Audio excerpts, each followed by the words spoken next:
All right. It's been long enough, hasn't it? Yeah. Yeah, it has. Bloody hell. Welcome back to the Hot Air Outtake, a podcast where we talk about cars and basically just whatever around them that takes our fancy. Welcome back, Fred, who is now a permanent host. Yes. They still have not let my family go. No, it's just... I'm still it's just, being held here. You know, like, our economic situation has changed, I think, and... You know, we have to take the assets that we have and what action is available to us. You know, we need a few more episodes out of you, basically, so that we can pay for the hotel room. I mean, the basement where they're being kept. Anyway, yes. Thank you for having me back against my will. I'm really happy to be here. Yes. I'm glad you're reading the script. And also with us, of course. Oh my God! Wow, my throat is not my something. Something out there has detected that I'm in podcast mode. Is just like attacking my it's throat. Always, the moment you click record, it's like scratchy throat, sniffly nose. It's just everything that could make a slightly annoying noise. Yes. Of course, also with us is Joe. Hi. I'm not playing it up. It's just happening. I'm just here. Appropriate reaction. We can move on to more important topics. Yes, God. Show and tell thing we do. We talk about the stuff that's taking our particular automotive fancy at this current moment. You'll be able to see on the slide our various American estates or wagons. I like all of them. Wagons. Brilliant. I don't know. Just sort of like the big American estate. The idea of there's something distinctly road trip flavored about them that just is very enticing to me. I've sort of got two contenders from different sort of varieties of American wagon. One of which even has it in the name. In the top left is the Studebaker Wagonaire. Is that? It's got like a retractable roof. Yes, I noticed that as well. That is absolutely fabulous. So yeah, you've got the fold down tailgate and the retractable roof. That's incredible. It does look slightly hearse-like. Wait, is it also got steps to get into the back? That looks like a little step hanging. Oh, it does. Oh, wow. Machine. I've never heard of this one before in my life, but so this was produced in the dying days of Studebaker, which I think was pretty much can describe Studebaker's existence since about 1954. But yes, this was based on the Lark, which actually fairly successful initially, but then quickly left behind as Studebaker had no money left to sort of keep up with the semi-yearly refresh that was demanded by America at this time. But one of the things they thought, okay, we have one car platform. We have one. Technically two if you count the Avanti, but that's its own thing. Oh, I do love an Avanti, though. The Avanti is wonderful, yes. Okay, we've got one car platform. We also make a pickup truck, but that's also a separate thing. What can we do with this one car platform? What can we do? How can we Taco Bell menu our way into a successful model range? And one of the things they came up with was the Wagonaire, which I think is really cool because it's born out of a desperate desire to do as much as possible with one car platform. Yes, yeah. So we must be innovative. We've got to get quirky with it. Sometimes restraints like that really do create the best products. Yeah, absolutely. Sometimes having all the money and all the all the possible resources, you end up with shit like the Cybertruck. What you really need is constraint. Yeah, but that's because you get wonderful things like this. I think that's more related to the CEO than anything else. To be completely honest. Well, who is the Elon Musk of the 1960s? There's got to be one. That's interesting. Oh, that's a good question. I was I was thinking, I mean, it's not the 1960s, but I don't know. My mind always goes to Howard Hughes, but he was actually like a reasonable person, I think. Well, I mean, he was. Well, maybe in his private life, Yeah. he seems like the kind of person who would be highly, highly strange. But true. as an engineer, yeah, he was, unlike the Muskrat, he was actually a pretty good engineer. Yeah, I don't know. I assume in those days that these people would just kind of fade. No, I was about to say Henry Ford II, but he actually didn't have a terrible head for business because he was absolutely against, at the very least, the Ford Edsel being called the Edsel. Yeah. And he also didn't like the grill, if I remember correctly. So, well, who did? Yeah. Well. But yeah, no. That's an interesting food for thought. I might try and follow that up with an answer at some point. In a tweet. Follow me on Twitter. Anyway, follow everyone else here on Twitter. The plugging. I'm glad we. How many minutes do we last before doing a shameless plug? 7, almost. Nice. 6. But then, okay, on the top right is the Oldsmobile Vista Cruiser. Oldsmobile just did the full-size wagons best out of everyone. In any era, you look at the Oldsmobile and it's just the best one, I think. Man. Does it have retractable rear glass? That's the real... Because if it doesn't, I'm not interested. I'm not sure if this one does. This I might don't have the know. one where the tailgate opened sideways rather than up and down. Okay. Well, yeah, that's some kind of of cool. the General Motors ones of like the 80s, they either open, like you could do either one depending on which way you turn the key or something. It would either drop down or it would open sideways, which is ingenuity that we've lost today, pretty much. But because I feel like there's a lot of when you get stuff like the G-Wagons with the big spare wheel on the back, so they have to have it open sideways. But surely having it open both ways is something that we could achieve now as well. No, Well, if it could be achieved then, you'd assume that we could probably still do it. Yeah, no, you're failing to take into account just no. The aliens left with that technology in asked our about engineers. 1985. They said we couldn't do it. It's not possible anymore. We've forgotten how. Yeah. But no, the Vista Cruiser, I think, was born out of a desire to just sort of answer the question, how much glass can we put on one estate? To which the answer was yes. Yes, A because lot of glass. not only do you have the typical sort of wraparound glass all the way down the side and around the back, you also have this weird sort of Land Rover Discovery hump over the rear, which has yet more glass. I guess it's for the people in the back because they'd be sitting over like the axle and the fuel tanks. So they'd be higher up. But yeah, it's strange, isn't it? They managed to make it look very handsome though. Yeah, they've managed to disguise it quite well. I think if you took off the luggage rack on the top, yeah, that probably does help disguise it a bit. Yeah. But yes, no, very very nice indeed. And then in the bottom left, I just included, because I think it's the most wagon of all time, in a very literal sense. That is the 1976 Chevrolet Caprice Estate Wagon. Use both. They've got both. It's double-barreled. And for good reason, because it is, I think, certainly out of non-SUVs, the longest American car ever made, I think. Certainly mass production. Wow.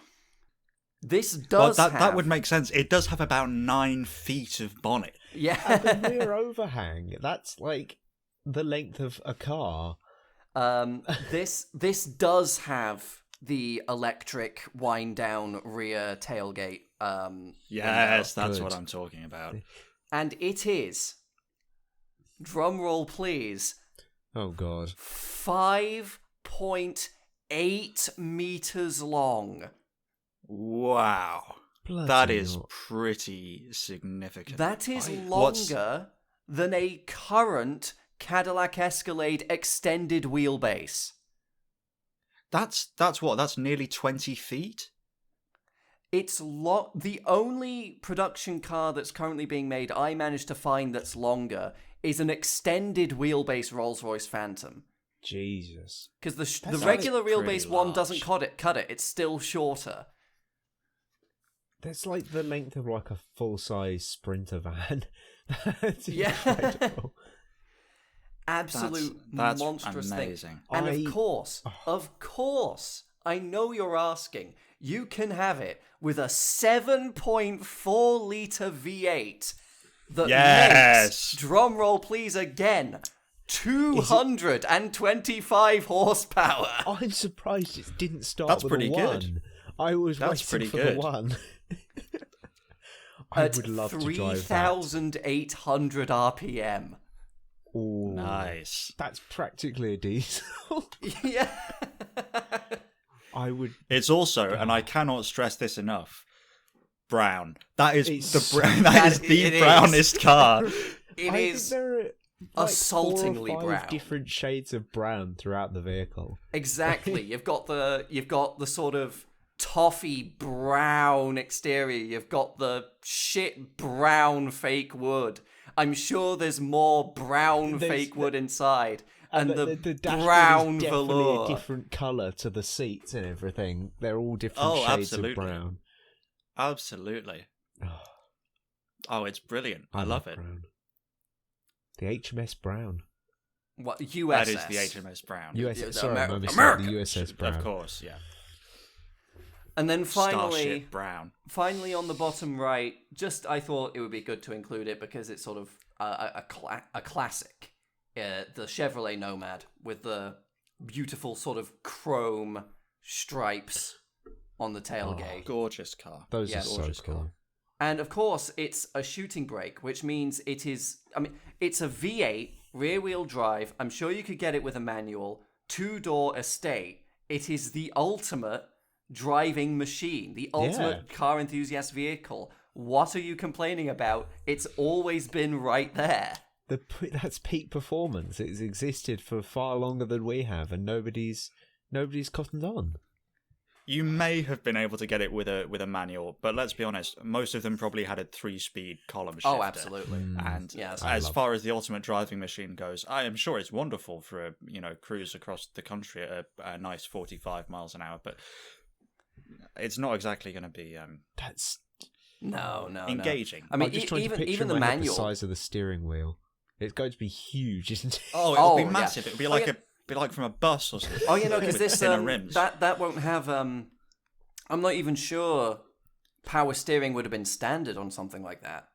So, Quite possibly not. in fact, almost probably not, because around that time, even power steering wasn't even really a standard thing on things like Oldsmobiles, which were 2 tiers above Chevrolet.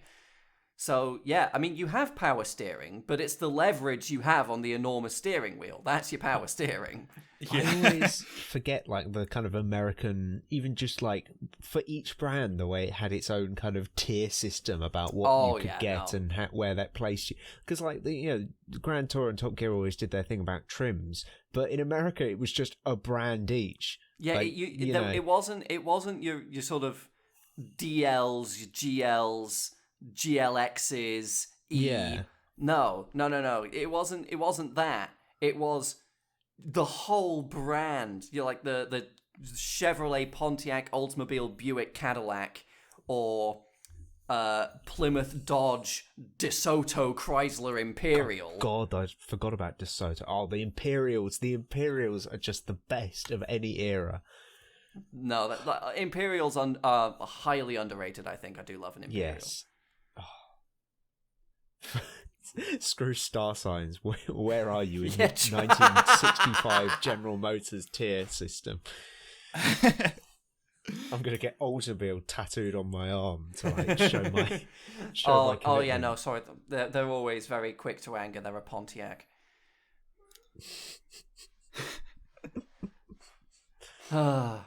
Anyway, yes. nice, hopefully quick and sweet show and tell. Yeah, big American wagons. Gotta love When them. America made proper fucking vehicles. Back when they were proper. As Americans talked back in the day. Oh, as they did, yes. Yes. Famously, yeah, famously. Over there in the colonies.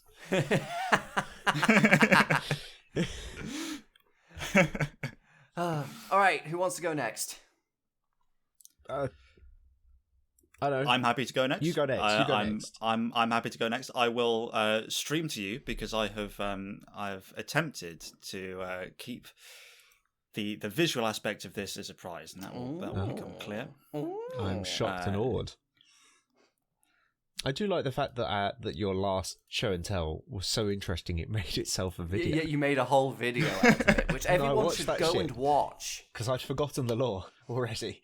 It's such a complicated story. It's fantastic. In fact, actually, small update on that. I got a comment on it. It's one of the top comments on the video that I think explains. Just before we dive into this new show and tell, it explains why Tommy Kyra might have been motivated to build the ZZ in the UK. I think I saw that comment. It was something to do with the fact that cars that were imported didn't have to go through the same crash regulations.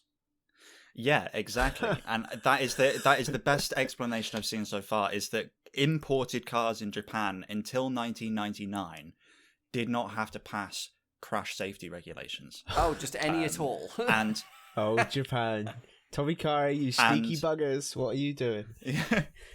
And it was that regulation that changed in 1999 that forced them to stop selling the ZZ. Oh. I believe that's not. I'm not absolutely certain of that, but it's the best explanation I've heard so far. It suits with the general story of the ZZ, to be honest. Yeah, it does. It lines up. It does line up. Right. Are you both able to see my screen? Yes. It should be a white blank page. Yes. Perfect. Okay. So I've got a question for you. Oh. And there is a right answer, but you won't get it. So. What car has the worst electronics of any production car ever built? Ooh. My first thought is it's going to be French. Okay, when you say electronics, do you mean like are we talking engine management? Like sort of. I mean any part of the anything. Anything that is related to wires with electricity going through them, any aspect of it that you believe is just makes a car truly and unequivocally terrible. I was thinking in any way that you see fit. But now that I've just remembered, I think having the wires not fall apart after a certain amount of years is probably quite an important aspect. So I'm going to go with Mercedes in the early 2000s. With their, was it in 2000s or late 90s with their biodegradable wiring harnesses? Oh.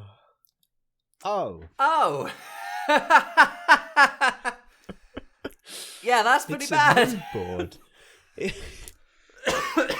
This is one of Britain's most popular family cars. Yeah, it is. You can't. I've travelled in many of those as a child. That is the Vauxhall Zafira B. Now, are you aware of my thoughts exactly? So I was going to ask, have either of you heard of the Vauxhall fire scandal? I think I heard about it at some point because I had a friend whose mum had one, but nothing. I didn't realise it was this widespread that we have. How many is that? 12 images of them burning. Bloody hell! Oh, but this is a cropped back group, believe me. We'll get to it. I was absolutely staggered. I heard about this a couple of months ago, and I added it to a list of, just like car things that could be interesting topics, because I've got a big list of stuff that I want to do some more reading into.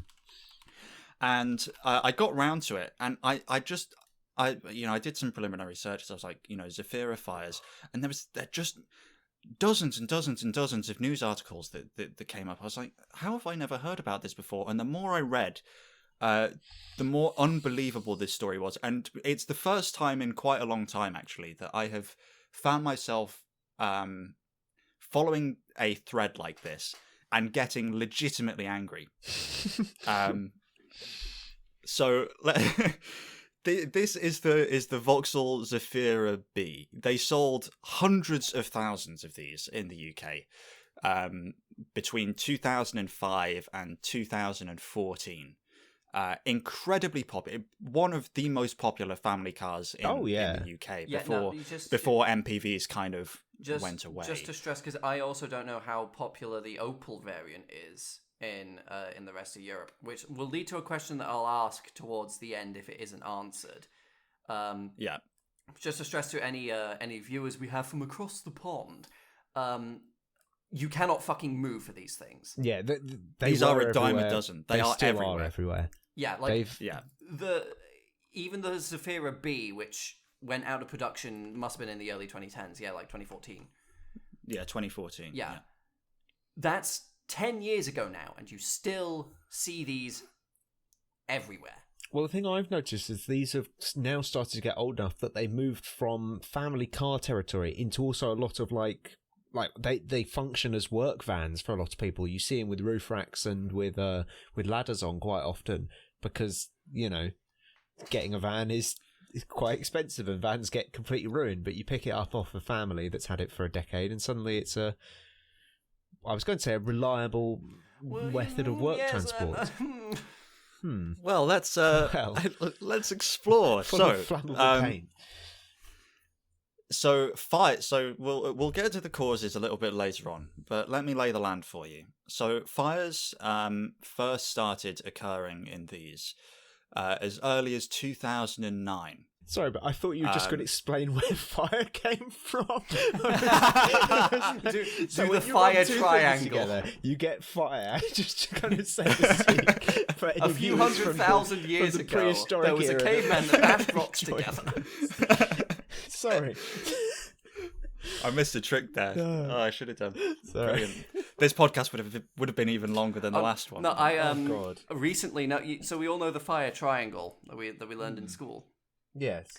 I recently, because I've just started a job and I had to do some like safety courses as part of it, and I learned that the whole time we've been lied to. It's not the fire triangle. There is now a fire tetrahedron.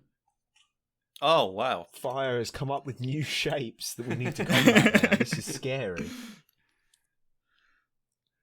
So, fires first started being reported on these cars in 2009. Vauxhall were definitely 100% aware of these cars catching fire by 2010. Bear that in mind. So, one woman who was affected by the fault had her house burnt down when her Zafira B burst into flames. And she notified Vauxhall directly, suggesting that they initiate a recall of the car. This is the first point at which I got quite angry, because they responded to her. And I'm going to read you a quote from that response now. Quote, "Unless a manufacturing or material defect is proved, we will not review the matter further." Wow. Load of bastards. Why are they placing the onus of proving it on her? Well, she handed her car to her insurance company, who did a forensic test in order to try and establish that it was a fault with the car. The problem they had was the car was so badly damaged that they could not identify the cause of the fire, and so Vauxhall refused to act. They refused to initiate an investigation because the insurance company could not prove exactly which part of the car had caused the fire. Pretty bad, okay? Mm-hmm. Mm. The model was kept in production, and no element of it was changed. This became a pattern over the next few years. And in 2014, 4 years after Vauxhall were first aware themselves, they notified their, at the time, parent company, General Motors. General Basically fucking saying, Motors. I love General Motors. there is a problem with these cars.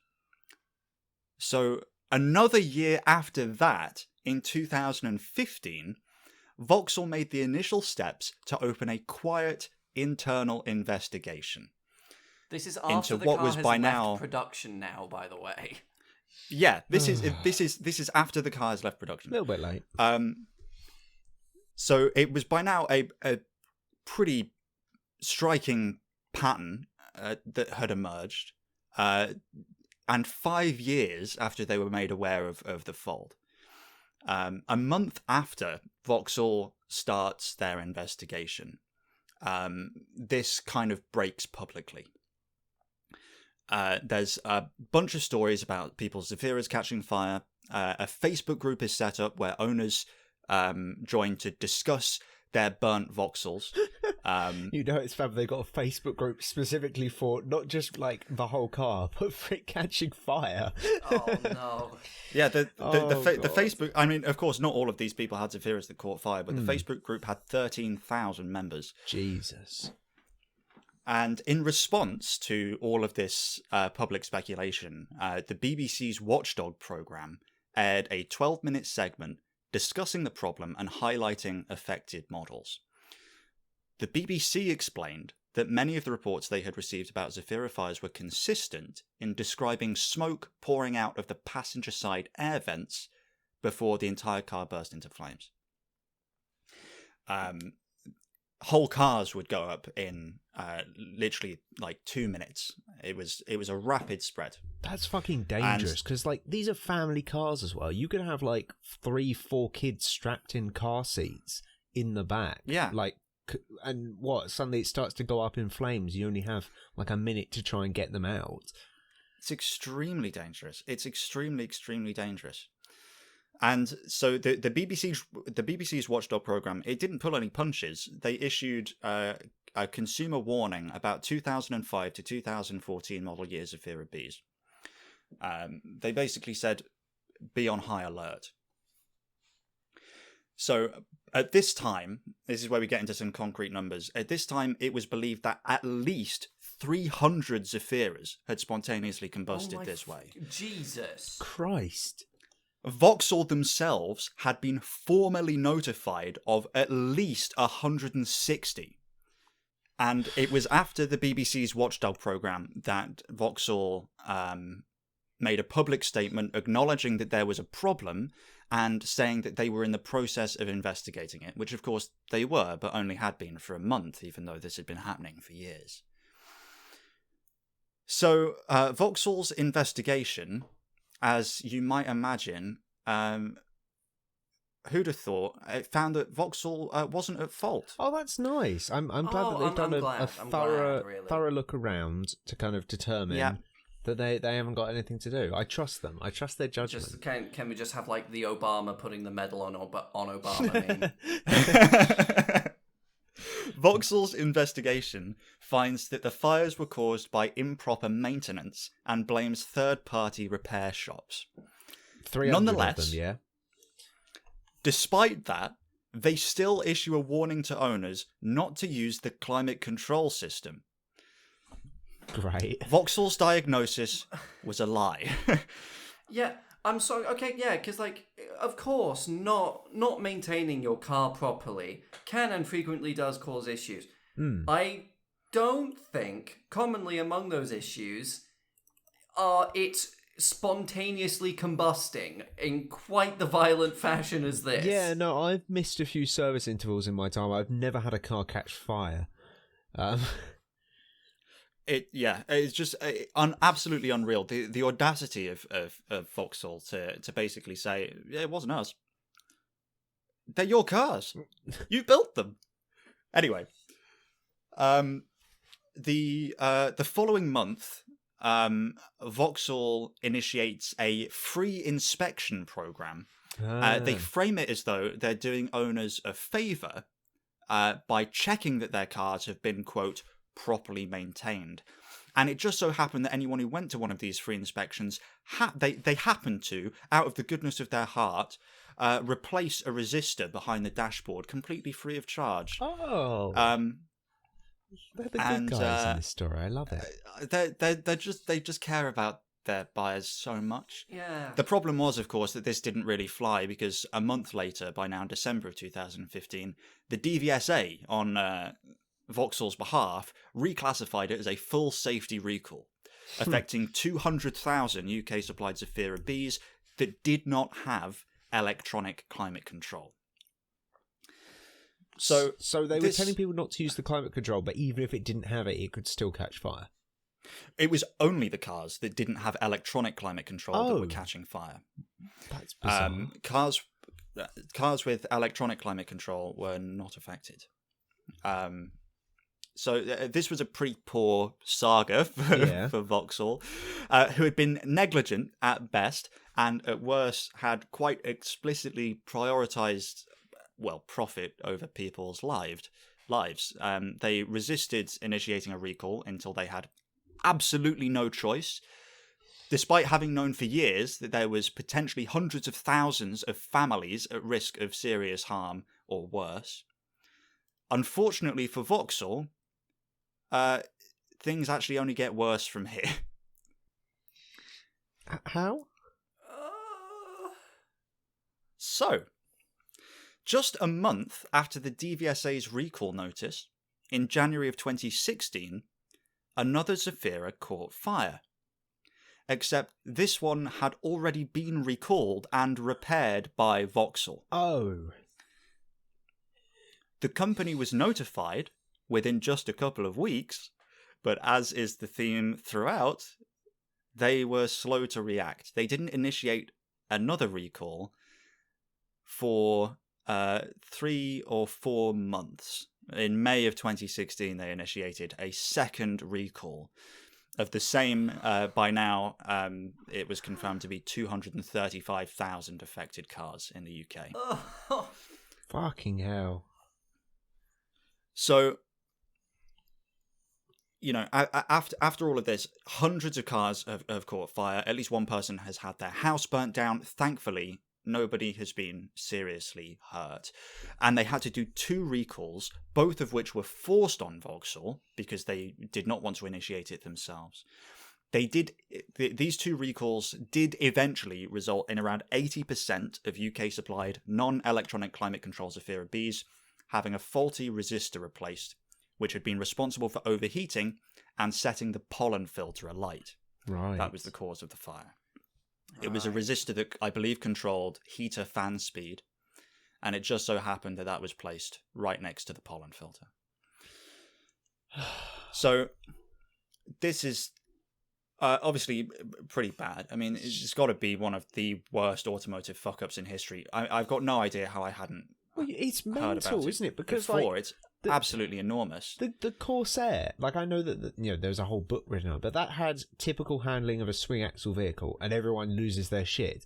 The Pinto, which burst into flames in a pretty large accident, and everyone lost their shit. This thing is just, you could just be driving it along, and it would just burst into flames. And I don't remember ever seeing an article on this.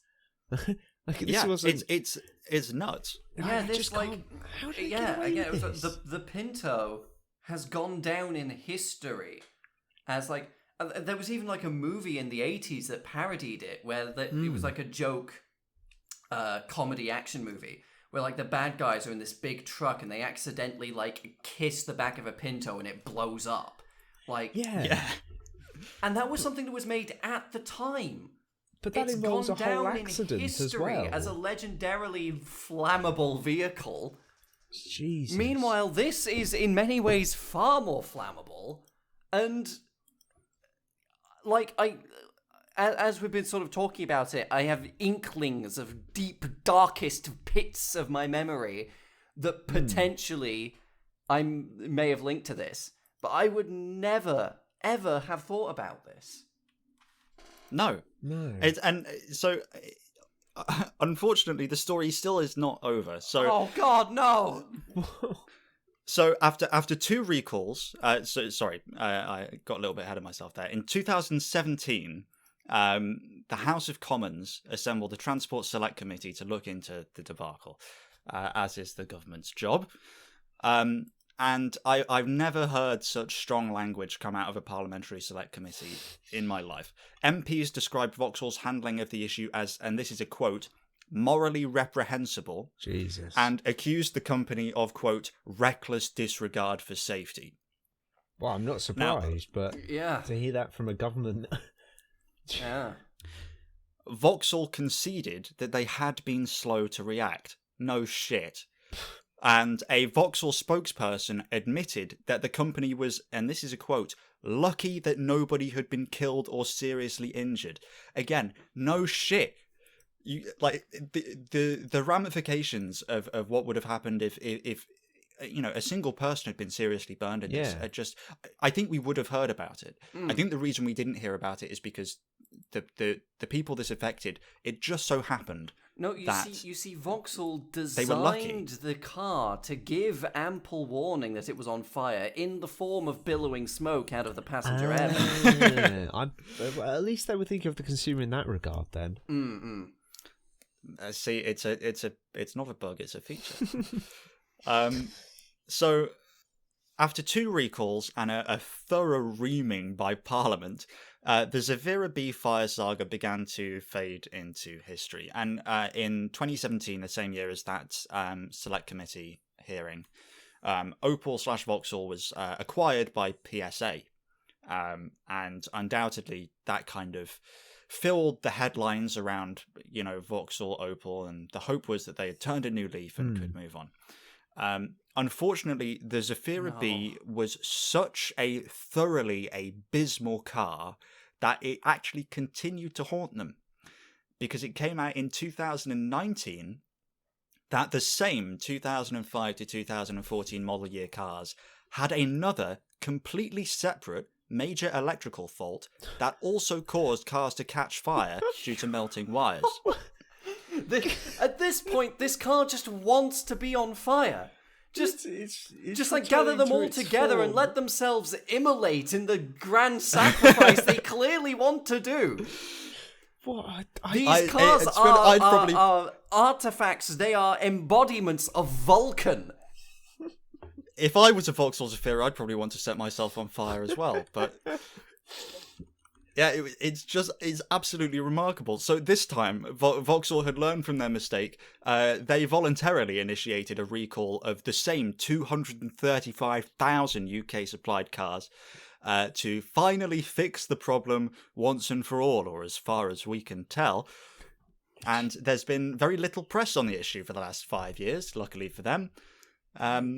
And it seems, at least hopefully this time, they were actually successful, because there has not been widespread reports of any other fault causing these cars to catch fire. But you know, only of course, 2 of them. That's good. That's good. Being successful at fixing your own potentially deadly mistake is still less than the bare minimum. Like, just don't make a car that wants to set families on fire. Yeah. I think is probably the takeaway from this. It truly is 3 that recalls. 3 recalls it took. It's just absolutely unreal. And I think I've worked out what the problem was, ultimately. Is that Vauxhall were brazen enough to try and build a car that was not based on the Renault 12. Yes, true. That's the issue. I never remember the Renault 12 catching fire. Yeah, Do you? no. Famously, just moist vehicle. That's a disgusting use of the English language. I've never seen a picture of a Renault 12 on fire. Therefore, it's never caught. No, not a single one has ever caught fire.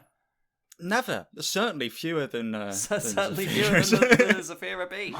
I just still, this is just baffling. The fact that this hasn't been this has never been a I think proper one of the news reasons, story. potentially, because this is one of the questions I wanted to ask, and I think because of the cause, I can understand why. So was this not an issue for Opel's, i.e., left-hand drive Zafiras? That's my theory as well, because I saw no reporting on the Opel counterparts catching fire. And there was one image I did see of an Opel Zafira on fire while I was searching for images for this slide, which hadn't come up in any of the news stories. But interestingly, it was a right-hand drive car. Right. Yeah. Maybe that is it then. So it's got to be where they in the left hand. They of course always engineer the left-hand drive version first, then the conversion in the right-hand drive version. They probably had to move the pollen filter, I would imagine, because of where the steering assembly and column goes and all that. Yeah. That is my theory. If you at home had a left-hand drive Opel Zafira B and yours caught fire, write to us. Yes. And tell us your story. Well, I would say right, but of course we mean comment because we need it for the algorithm. But thank you very much. That's just completely baffling that they just seem to have completely gotten away with letting cars catch fire. Wow. Yeah, it's unreal. I couldn't find a definitive number on exactly how many caught fire due to this fault. Again, because the fire damage was so extensive because of how quickly they went up in flames, very few of them could be extinguished before the evidence was melted before burning away, to basically. a crisp. Yeah. It's quite difficult to know whether or not a car, one of these that has been burned due to this fault or due to some other unrelated reason. And so there's no good number on how many cars this affected. Basically, the only number I've seen flying around is at least 300. But I get the distinct impression that there is a feeling that there's a likelihood that number is quite a significant undercount. The fact that, and that's just in the UK. The fact that it took 3 recalls, it was 3, wasn't it? Yeah. So it was 2 recalls just to fix one problem the first time because they didn't do it with the first. And then there was a separate issue that caused them to catch fire as well. And then there was a second separate issue, which thankfully only took 1 recall to fix. I wonder what that issue was, because if that also only affected right-hand drive vehicles, then it also only it was right-hand drive vehicles, and it was also cars with no electronic climate control. So it was a different issue, but it was related to the same system. I think it was something to do with. So the initial issue was, I believe it was like I said, it was the heater fan resistor. So basically, in manual climate control vehicles like the ones that were catching fire, effectively the base spec, the fan speed dial is basically just changes the resistance, and if you have it set to a low fan speed, the resistance is higher, and that causes the resistor to heat up. And so they replaced the resistor, but I get the impression that the second issue was that they had used either very, very cheap or wires that did not have a high enough capacity for the circuit that they were a part of, and they were just melting. Either because there was some sort of power surge issue, or just because they weren't big enough. General fucking Motors. Absolutely diabolical. You've got to love them. Absolutely diabolical. Well, I also just checked just now, because when I was also trying to figure out if it was only right-hand drive ones, because the Zafira was made in Rüsselsheim in Germany, this technically marks the second firebombing of the UK by Germany. Or at least the first one since World War II. They got carried away with their engineering, like they did on their French holiday in 1941. But anyway, that's disgusting, frankly. Oh my god. Jesus. Yeah, I was shocked. I hadn't heard about it before, and I'm glad that I wasn't the only one. I hope to bring awareness to this, not because I don't want anyone to buy a Vauxhall, but just because I don't want anyone to buy a Vauxhall. Yeah, that's literally it. Just don't buy a Vauxhall. Oh, we'll get around to why maybe buying Vauxhall is a bad idea later on in the episode. Yes, it does. This does tie in. Yes. And before anyone gets in the comments, I'd just like to correct myself. The Zafira was made in Bochum, not Russelsheim. Please comment anyway. Yeah, just comment something else, though. Yes. Right. Well, moving on to this. This is a small one because I've been quite busy recently, and the only thing that I could think of when we were planning this segment was this collection of rather scary vehicles that I've been forced to witness over the past kind of 2 days. So we'll start off with I believe this one. It's a C4 Corvette. It's a C4 Corvette with, are those Ferrari headlights? They're Fiat Coupe headlights. Oh, yes, they are. Wow. I'd like to also just to draw your attention first to the fact that this is on a Dutch plate. So this is an international collection of vehicles that I'm going to show you. But yes. So someone in the Netherlands thought, yep, C4 Corvette, let's put Fiat Coupe headlights on. But it gets worse. Because someone in America saw a C5 Corvette and said, yeah, let's put Honda NSX headlights on. Yes. Which makes me that's completely possibly baffling. even more uncomfortable than the previous one. But if you think that's bad, we have possibly the scariest one. Oh. Unfortunately, these two previous vehicles have had a child, and someone in Japan has got a C4 Corvette and put NSX headlights on that one. Okay. I'm just going to make this one a bit bigger, just so that you can really bask in the styling. Somehow the combination of the Fiat Coupe headlights with the Corvette logo makes the bottom left one almost look like a Nissan 300. Yeah, it does a bit, actually. Yeah, it actually does. I think the NSX, like the C5, almost works. I was about to say, crucify me. The C5 isn't terrible. I see the vision. I see the vision. I see what they're going for. But I can see the vision. But the C4, it looks like it's been yassified. It does a little bit. It's got like anime girl eyes, doesn't it? I was also about to say that. Right as that came to mind. It's like, it's like you gave a C5 anime eyes, which.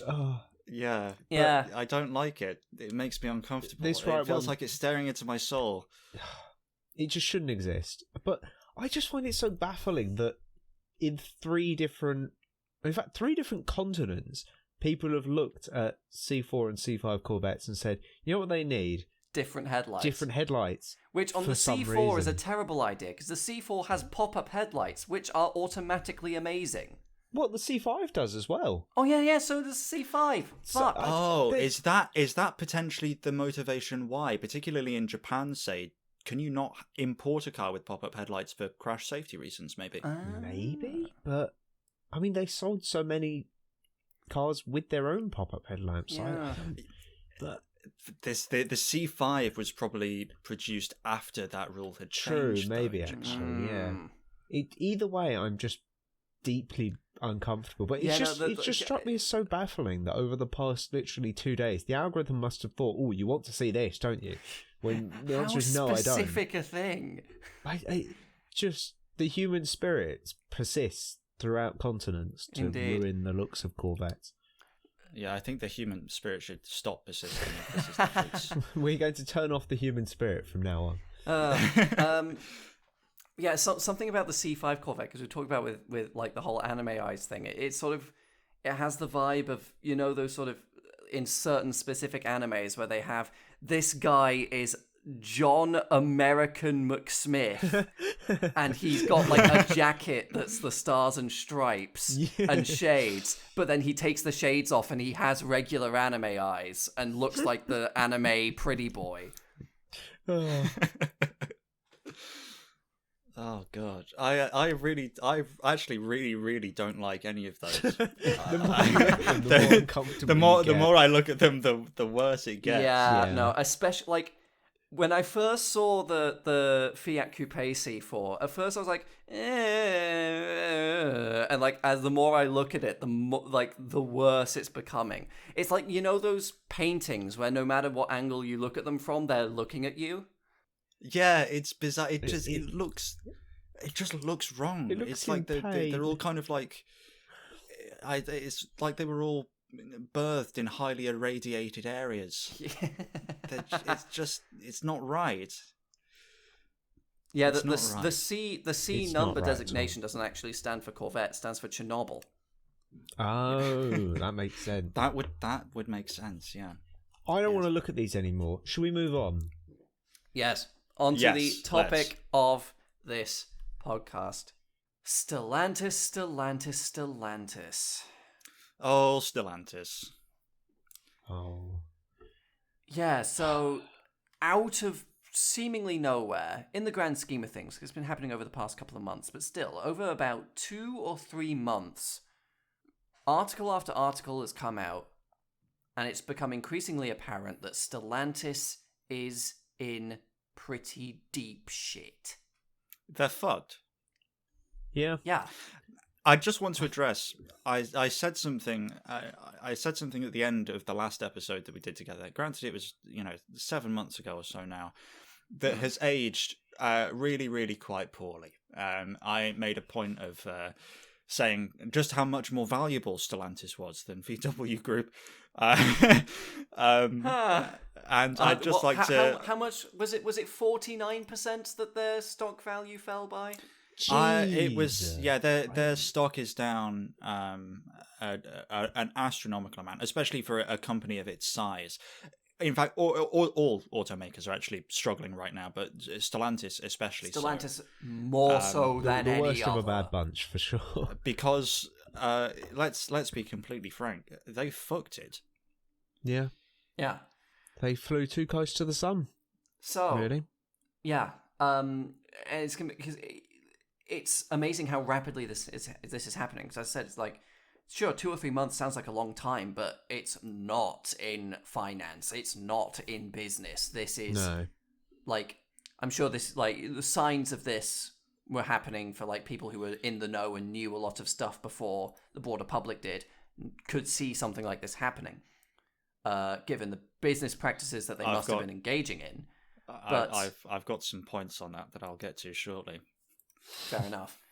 But yeah, they all of a sudden, it's just been Stellantis is going down the shitter. What the fuck?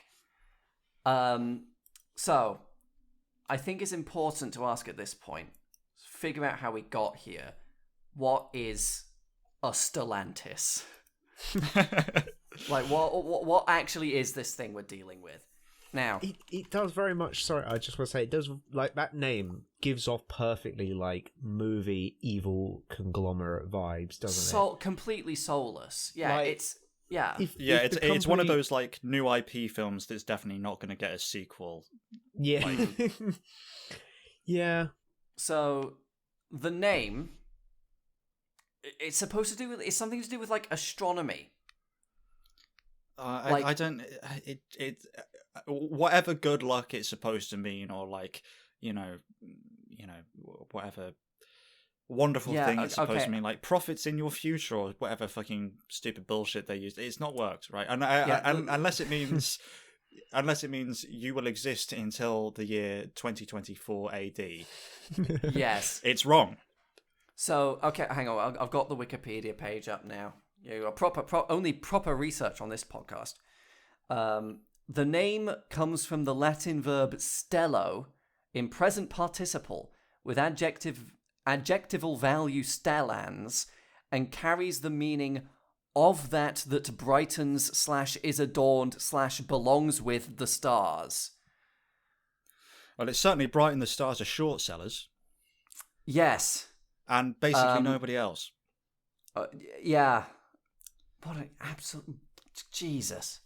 Yeah. So Stellantis completely meaningless name, because like this is a company that makes cars. Like, if you were some kind of vague tech company, I might get it. Mm. It'd be a great name for a SpaceX competitor. Exactly. But no, unfortunately, they make about as far from rocket ships as you can reasonably get while still moving. So Stellantis was obviously famously formed out of the merger of Fiat Chrysler, FCA, and PSA, which at the time, was it just PSA or was it called PSA Peugeot Citroën at that point? I don't remember. Was, I think, just PSA. I think it was just because it became just PSA once they bought Opel Vauxhall, didn't it? Yes. Yeah. And the fundamental problem that I see, and this is just an opinion, you can feel free to disagree. I'm looking forward to getting into a discussion on it. My opinion on why that hasn't worked is that PSA was fine and FCA was already completely fucked, and merging with PSA was viewed as a perfect exit very quietly, and they decided to saddle a different company with all of the problems that FCA had, which were numerous, and whoever was in charge at that point took a massive paycheck and fucked off. That's my best guess. Yeah, it's a very, very interesting thing, because, like, okay, I'll take us back a little bit, because I'll admit I sort of made this in a little bit of like a TISM hyperfixation moment. Not what we're looking at here, but what I'm about to do. So remember how I said we should try and keep this podcast to around 2 hours? Yes. Okay. So in 1810, Peugeot was founded. But okay, I'm gonna rattle through this as quickly as I possibly can. But I'm doing this just to illustrate, like the sort of the weight that is behind this company, like the amount of history that has come together and coalesced in this one company that is now going bust.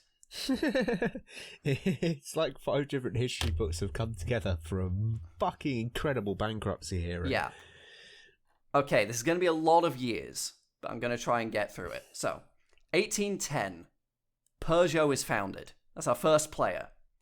I want you to try and guess who's going to crop up here. We're going to see some unfamiliar faces, but, they'll be behind names that we all know and love. I want people sort of place our bets. And now, we're also all aware that Stellantis owns a lot of brands that are dead. Probably more so than any other car manufacturer. I'm going to go Price is Right rules. Guess now how many dead brands you think Stellantis owns. Oh, that's a good question. Closest without going over. Closest without going over. I can probably name a couple. How many dead brands does Stellantis own? I'm going to place my bet at. I'm going to place my bet at a conservative 7. 7. All right. I was going to go with the exact same number, but I'm going to go 8. You're going to go 8. Okay. I will reveal all in time. So, in 1810, Peugeot is founded. In 1857, Vauxhall is founded. 1862, Opel. 1875, Singer. 1887, Humber. Oh, God. It's so many more than 8. Oh, God, yeah. Oh, fucking hell. 1889, Peugeot makes its first car. 1896, Humber makes its first car, and Darracq & Company is founded. 1897, Rambler is founded in Kenosha, Wisconsin. I think you've won that bet, Joe. I think you're going to be closest. 15. In 1899, Fabbrica Italiana Automobili di Torino is founded. Surely that counts as Fiat. Surely we're not counting that as a separate company. No, that is Fiat. I just wanted to give it the fancy name. And Opel begins making cars. In 1900, the Dodge Brothers Company is founded. Yeah. 1902, Singer starts making cars. 1903, Vauxhall starts making cars. Clement Talbot is founded, and Overland is founded. I had Talbot on my list. Yes, there you go. One. 1904, the Maxwell Motor Company is founded. For fuck's sake. Thanks. We'll get to that later. 1905, Comma and Sunbeam are founded. 1906, we've only just passed the death of Queen Victoria. Lancia is founded. 1907, Hillman is founded. 1908, John Willis buys Overland. Oh, Willis spelt in a funny way. Yes, I'm sure you're seeing where that's going. Yep. Carrier is founded and Page Motors are founded. 1909, Hudson is founded. Oh God, Hudson. Oh wow. The law, the depths, Jesus. 1910, Anonima Lombarda Fabrica Automobili is founded. Okay. Yeah. 1912, Overland is renamed Willis Overland. 1914, Maserati is founded, Dodge begins making cars, Rambler is renamed Jeffrey. Jeffrey. I see where that's going too, I think. Yeah. And in 1916, Charles W. Nash buys Jeffrey and renames it Nash Motors. Okay. 1919, Citroen is founded and Clement Talbot is sold to Darracq. So 1920, Alfa changes its name to Alfa Romeo. Darracq buys Sunbeam and becomes, prepare your laughs everybody, STD Motors. Way. Wouldn't want that. Way. Prepare yourself for all the crying, laughing emojis in the comments. Yes. 1922, Darracq as a brand is discontinued. 1925, one Walter P. Chrysler buys the Maxwell Motor Company and reorganizes it into Chrysler. I've never heard of it. Wow, it's the first one I've never heard of. Me neither. Yeah. That's strange. Dodge is sold to Dillon Reed and Company, and General Motors buys Vauxhall, and the luxury brand Stearns Knight is bought by John Willis. 1926, Commer is bought by Humber. 1927, the Graham brothers buy Page, form Graham Page. 1928, Chrysler buys Dodge and establishes DeSoto and Plymouth. And Humber buys Hillman. 1929, General Motors buys Opel, Stearns Knight is discontinued. 1931, the Roots Group is formed by Humber, Hillman and Commer. Yeah. 1933, Alfa Romeo is nationalized. Very early on. I thought they were nationalized later on, but, you know. Yeah. 1934, Simca is founded. The list keeps getting longer. It keeps getting bigger. There's so much. In 1934 to 5, because it took them a while to buy it, apparently. Roots Group buys Carrier and STD Motors as UK operations. 1938, Sunbeam and Talbot merge into Sunbeam Talbot. Very imaginative name. 1931, the Willis MB Jeep enters production. Yay. 1940. Yes, there we go. Why did they do that again? I can't quite remember. Yeah, no, there's some big struggle or squabble that's going on. It's probably just the Americans being dramatic. Yes. 1945, Henry J. Kaiser establishes a joint venture with Graham Page. 1946, Maserati produces its first road car. Before that, it had just been race cars. 1947, Graham Page sells all its automotive assets to Kaiser. 1949, a Bath is founded. Oh, bloody hell. Which I think is our last major founding, I think. Wow. Other than spin-off brands. Yeah. Yeah. 1950, the Roots Group buys Vulcan and Tilling Stevens, which are both van and truck companies, so who the fuck cares. 1953, Willis Overland merges with Kaiser to form Kaiser Jeep. Vulcan and Tilling Stevens are discontinued. 1954, Nash and Hudson merge to form AMC. Oh, God, I Yay. forget that's the AMC origin. I do love AMC. We do love an underdog on this show. What did it stand for? We The do, American we Motor do. Corporation, was it? Yeah, some Yes. company, corporation, something like that. And, oh no, I lied, Barrieros is founded. What? Which is something that would be bought by Chrysler, but we'll get to that. Okay. 1955, Imperial is spun off by Chrysler into a separate brand. Willis and Kaiser brands are discontinued, and that company exclusively focuses on Jeep from there on out. 1956, Singer is bought by the Roots Group. 1958, Nash and Hudson are discontinued by AMC in favor of the revived Rambler brand. Oh, God, yeah. Oh, yeah. 1961, DeSoto is discontinued. 2 years after that, Chrysler buys Simca. 1966, Rambler as a name is dropped in favor of just straight AMC. 1967, Chrysler buys the Roots Group outright, merges it with Simca into Chrysler Europe. 1968, Citroën buys Maserati. Oh. Remember that? Yeah. Yeah. 1969, Fiat buys Lancia and Chrysler buys Barrieros. 1970, Kaiser Jeep is bought by AMC. 1 year after that, Abarth is bought by Fiat. 1975, Imperial as a separate brand is discontinued and De Tomaso buys Maserati. Oh, yes. That was a thing. For not very long, if I remember correctly. Yeah, a surprising amount of time, actually. I mean, I'll soon mention it. 1976, Peugeot buys Citroën, forming PSA, and all Roots Group marks, barring Talbot, are discontinued because, they're just all Chrysler now. 1978, Chrysler Europe is sold to PSA. 79, Chrysler secures a massive bailout from the US government to avoid bankruptcy, with a lot of help from its new CEO, one Lee Iacocca. Yeah, woo! Iacocca mentioned. 1980, Renault effectively takes over AMC. Oh, yeah. Because then that and screwed them out of all of the government contracts, and that's why they ended up going bankrupt pretty much. Yes.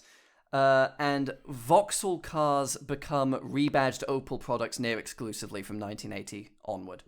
1981, favorite part of the timeline. 1981, Imperial is revived. Woo! 1983, Imperial is discontinued. Oh. 1985, Simca is discontinued. 1986, Alfa Romeo is sold by the Italian state to Fiat, which means that, Alfa Romeo have been a state-owned entity for over 50 years. That's surprising. Yeah. We could never do that. 1987, AMC establishes the Eagle brand and is bought by Chrysler, reformed as Chrysler's Jeep Eagle division, and AMC as a name is discontinued. Oh. 1993, so nearly 20 years. De Tomaso owned Maserati, but in 1993, Fiat buys Maserati. 1995, Talbot discontinued. 1997, Eagle is discontinued. 1998, Chrysler merges with Mercedes to form Daimler Chrysler. I'm sure that'll go well. That was one of the single largest blunders, not just in the automotive business world, but the business world. Full stop. It's amazing that both of those. Well, we'll get to this. It's amazing that both of those brands still exist. Of course, one of them less so than the other. But for now, what an absolute calamity! No, that's a topic for a video at some point. I'm sure one of us will get there first. Colossal cock up is what the title should be. Yes. And in that same year, Jeep is established as a separate division. 2001, Plymouth is discontinued. Aww. Rest in peace. Rest in Ripperoni, of course. 2007, Daimler Chrysler separate acrimoniously. I think is that's one way of putting it. That is definitely one of the ways you can word that. Yes. And Abarth is refounded as a separate division within Fiat. Yay! 2009, DS is spun off into a separate brand, and Chrysler files for bankruptcy. I honestly forgot that DS have been their own brand for that long, because does anyone actually register them as being their own things? Well, I think we'll get to that, won't we? I think it's one of the many decisions that is, I think, emblematic of the end result. Big coalition companies' problems. Yes. Yeah. 2010, Ram trucks are spun off into a separate brand. 2014, Fiat Chrysler forms. 2017, Opel and Vauxhall are sold from General Motors to PSA. And in 2021, Fiat Chrysler and PSA merge to form Stellantis. Woohoo! Sorry for the absolute crash course in history, but I just wanted to really emphasize how much sort of historical weight this brand is behind this. Has the combined forces and workmanship of millions, probably tens of millions of employees over the course of its lifetime. history. It's pretty much it's pretty much all of Europe's major car manufacturers, bar the UK and Germany. Of course, Opel being one of Germany's big car manufacturers. It's also 1/3 of the American Big Three. Yeah. So it's absolutely enormous. So for those who are keeping count, I can tell you that that Joe has won. has won the gambit. Yeah, but it's a hollow 7 victory, isn't it? We were both 7 is a different distant post memory. And I can tell you that depending on certain things that I'm sure there's specific legal details around, but I can tell you with certainty that Stellantis... Oh! No, there's one more, because I forgot in 2013... No, hang on, I need to add that to the timeline.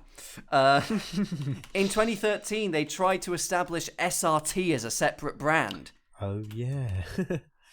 Hang on, so I need to update the list. Oh, they did do that. Because they launched the Tomahawk concept, didn't they? And it was the SR, for 2 model years. It wasn't the Dodge Viper, it was the SRT Viper. Yeah, it was. I always remember literally the only reason I remember that is because they were under a separate brand in Forza.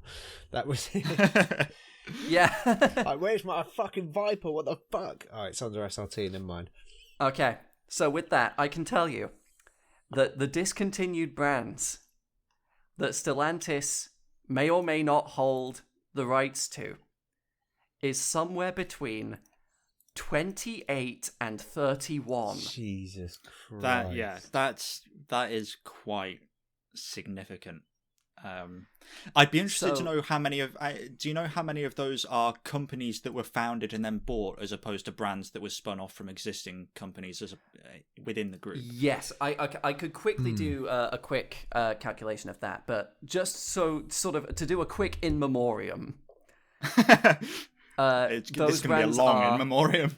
Yes, those brands are Imperial, DeSoto, Plymouth, Fargo, Barrieros, Simca, Humber, Singer, Sunbeam, Talbot, Darracq, Hillman, Commer, Carrier, Vulcan, Tilling Stevens, AMC, Nash, Hudson, Rambler, Eagle, Jeffrey, Overland, Willis, Kaiser, Fraser, Allstate, Henry J, Stearns Knight, Maxwell, and SRT.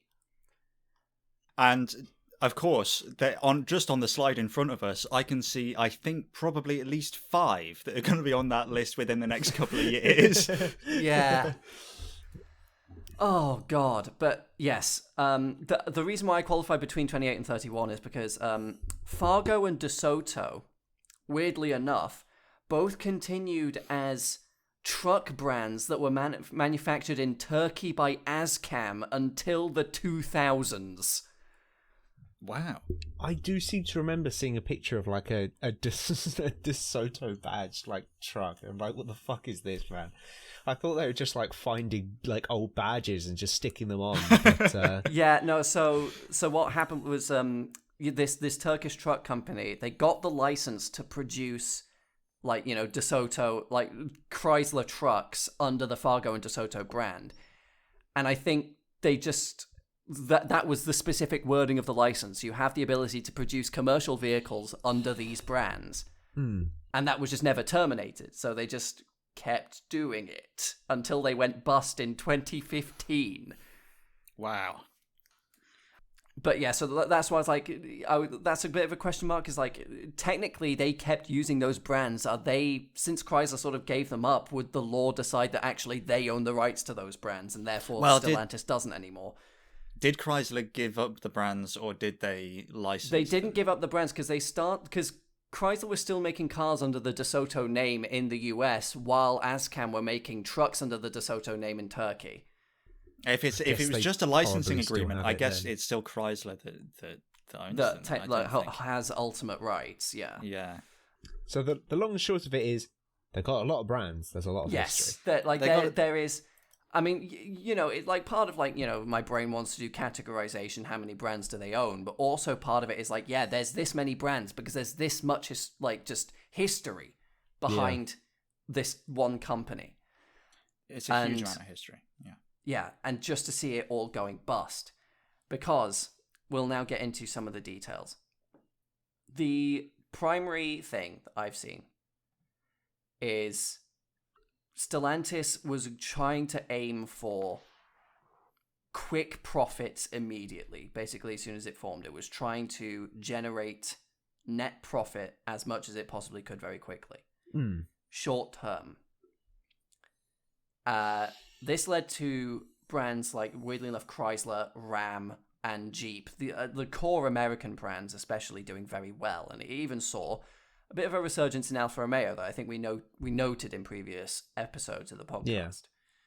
Whatever behind the scenes, as I'm, hopefully we'll get more details on, and maybe we'll sort of discuss it. Behind the scenes, that has resulted in currently a lot of problems. Well, it's sorry, continue. Yeah. It's Carlos Tavares, isn't it? He's the CEO of Stellantis, who, and for context, was the CEO of PSA before the merger. Yes, and he was basically the sole force in PSA behind their decision to merge with FCA. Like I said right at the beginning of this segment as well, I believe that FCA probably had their fucking arm off. Because it's my understanding that PSA was in a much stronger financial position before the merger than FCA was, for reasons that we'll get to. But so Stellantis forms in 2021. Tavares becomes the CEO of the new absolutely enormous conglomerate. They've got a huge amount of IP, and of course, he wants to see the company make a shitload of money. But more so than that, is he negotiates himself a 2023 compensation package that is tied to a net profit margin. Oh, bastard. And so what he does is he institutes a really, really brutal regime of cost cutting, and achieves that profit target. The stock soars, and that's why at the beginning of this year, Stellantis was worth more than Volkswagen, as I said in the previous episode. But it was they basically robbed from their own future. Yes. Yeah. And instituting such brutal cost cutting has, would you believe it, had consequences for the quality of the brands. Yes. Yeah. So I believe, just sort of even to add further context, the total value of his bonus package that he received as a result of that was, I believe, $40 million. Bloody hell. I would sink Stellantis for a quarter of that. Exactly. I think it was, at the time, the largest single-year compensation package for an automotive CEO ever. Fact check me on that, but I seem to recall reading that somewhere. Yeah, I mean, because who else gets paid that much? That's Elon absurd. Musk has since beaten that, but Screwed. Yeah, it was. It's impossible to know, and we probably won't know for years. If you're trying to give Tavares some credit, you might say that after the merger, he realized it was a mistake, and what he did was a an effort to actually try and stave off a more dramatic and imminent collapse. It just so happened to benefit him. Or to the tune of multiple lifetimes of worth of money. Yeah. Or the less generous take is that the merger happened. He saw that it was a bad idea, and said, "Okay, this company's going down. I'll loot it for all it's worth before it dies." And I would. Listen. Ultimately, if he'd been put in by the new company, saw that it was a disaster, and instituted brutal cost cutting to try and make all the shareholders a little bit of money before it went down, that's pretty standard stuff. The difference here, of course, is that he orchestrated the merger that was a disaster to begin with. So it's a problem that he created. Because here's the thing, I'm of a slightly different opinion. I don't think that Fiat Chrysler merging with PSA is an inherently bad proposition. I think it has a lot of problems, but as many problems as FCA had, and it had a lot, it had certain things that were doing very well. Like the traditional American brands like Jeep, Ram, even Dodge with like the muscle cars was doing very well. Yeah. They were popular. Were they though? I mean, like they were making, They at the very least had a lot of brand power that smart investment or even smart business practices could have been leveraged. Exactly. That's true. Something. That's true. They definitely could. They had potential. Yeah. Potential's not the same as actually being healthy, though. Yeah. I mean, on top of that, you also have like the sort of dead weight of. Hey, Maserati was like, yeah. Maserati's never ever made money. It's never made money ever. It's a loser. It's sort of like the forces that keep Maserati around, like thinking, oh, we can make money. No, the historical precedent should leave one to believe that, There's only one force on God's green earth capable of keeping Maserati afloat, and it's debt. Yeah. That's the only thing that keeps it alive. Yeah. But anyway, so another problem that was because the company, as a result of those cost cuts, did actually perform financially, as we've been discussing, very well for the 2021 to 2023 years. Yeah, very well, very briefly. Yes. Including in that time, especially the American brands of Ram, Jeep, Dodge, were selling really quite well. I mean, I'm sure we were all alive in that time. We can all remember the humongous hype around, they're releasing a new version of the Hellcat and it's got even more power this time. Like, they were making some correct decisions.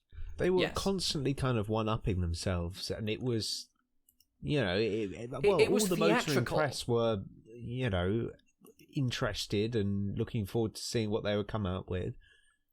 It was. But I think this is kind of what I mean with there. I think PSA massively misstepped with merging, because I think it was potentially easy to look at FCA before the merger.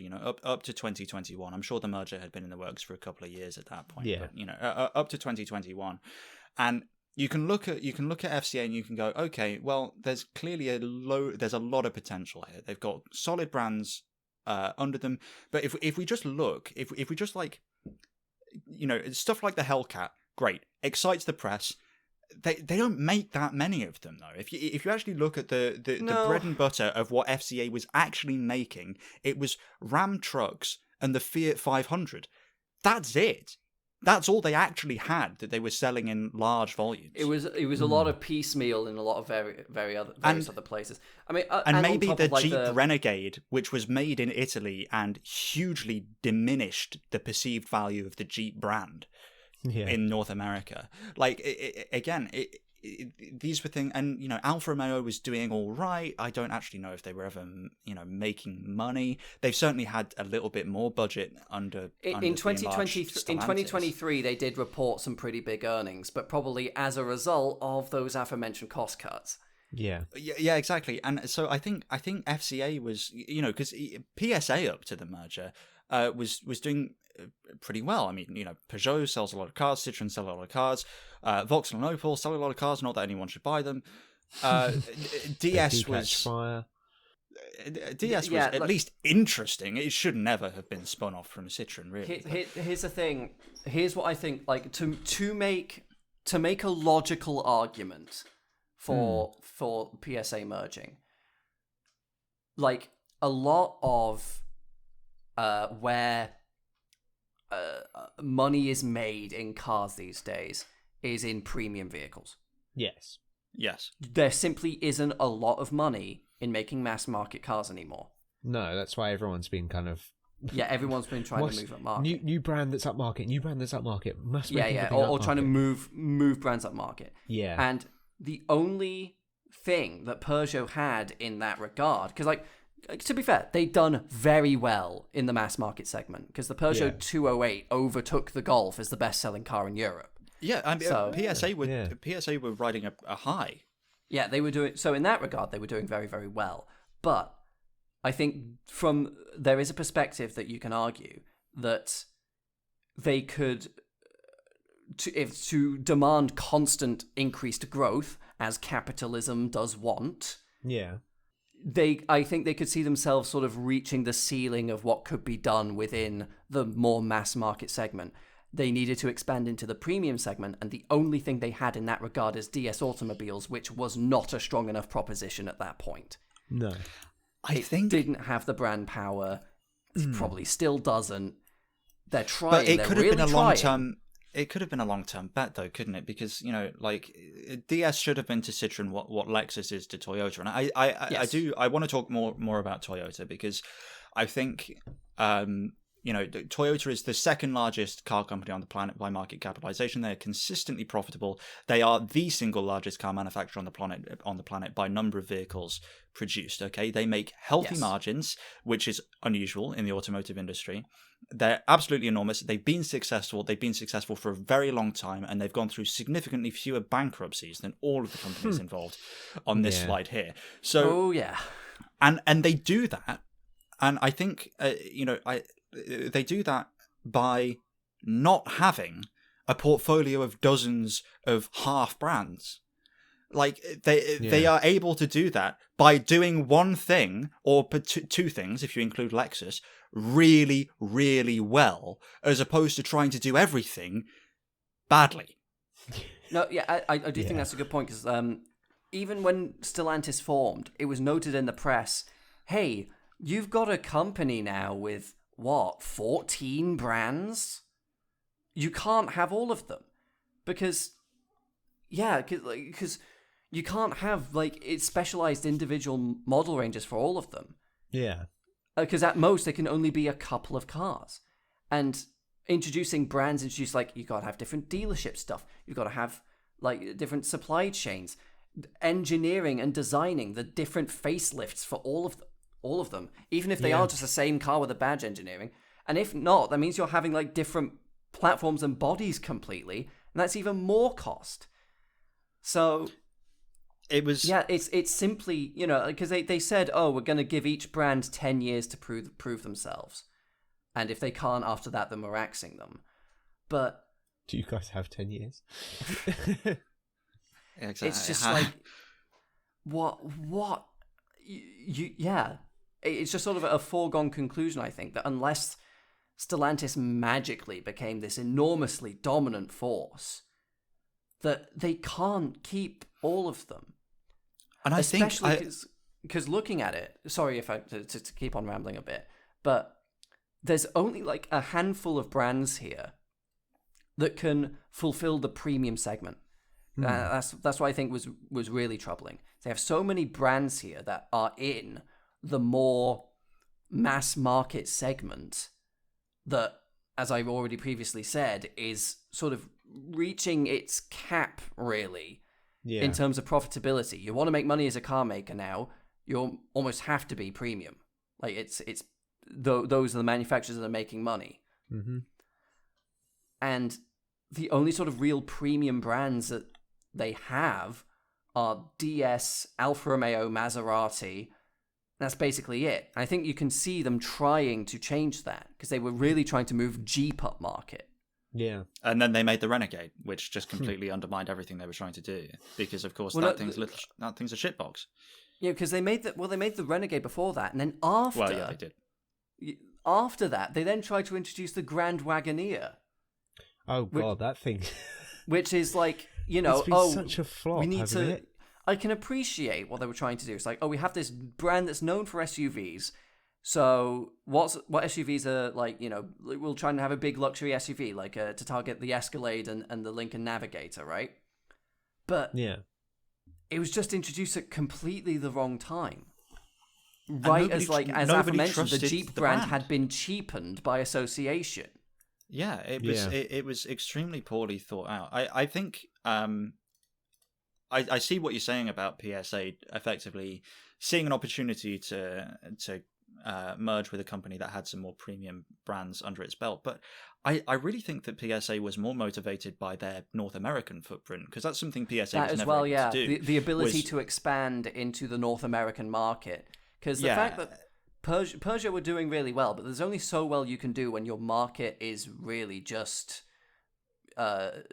Europe and like South America. But I think they neglected to realize that most of FCA had the same problem. Yeah. Fiat did not exist in North America. Alfa Romeo cannot sell cars in North America. They're trying, but and it's of not course, working. Abarth as well. Maserati, they can't sell cars anywhere. Yeah. Chrysler, which is a famous American name, which I could see the appeal of, basically already did not exist, and they have since continued to do absolutely nothing with it. Jeep was already a cheap brand that Americans viewed as Euro trash, because it was. And, Dodge and Ram, I could see the appeal of that. But is it really worth merging with a company with that much debt, whose big name brands are losing that much money just to get your hands on a Ram 1500? Like, yeah, I don't see how it could have been perceived as a merger of equals, because it's so, at least in retrospect, maybe it was less obvious at the time, but it just appears as though PSA could have been significant if they'd hunkered down and focused on what they do well, because they were making money. I think they massively overextended and ended up buying an absolute fucking dog. Yeah. Completely screwed themselves over, really.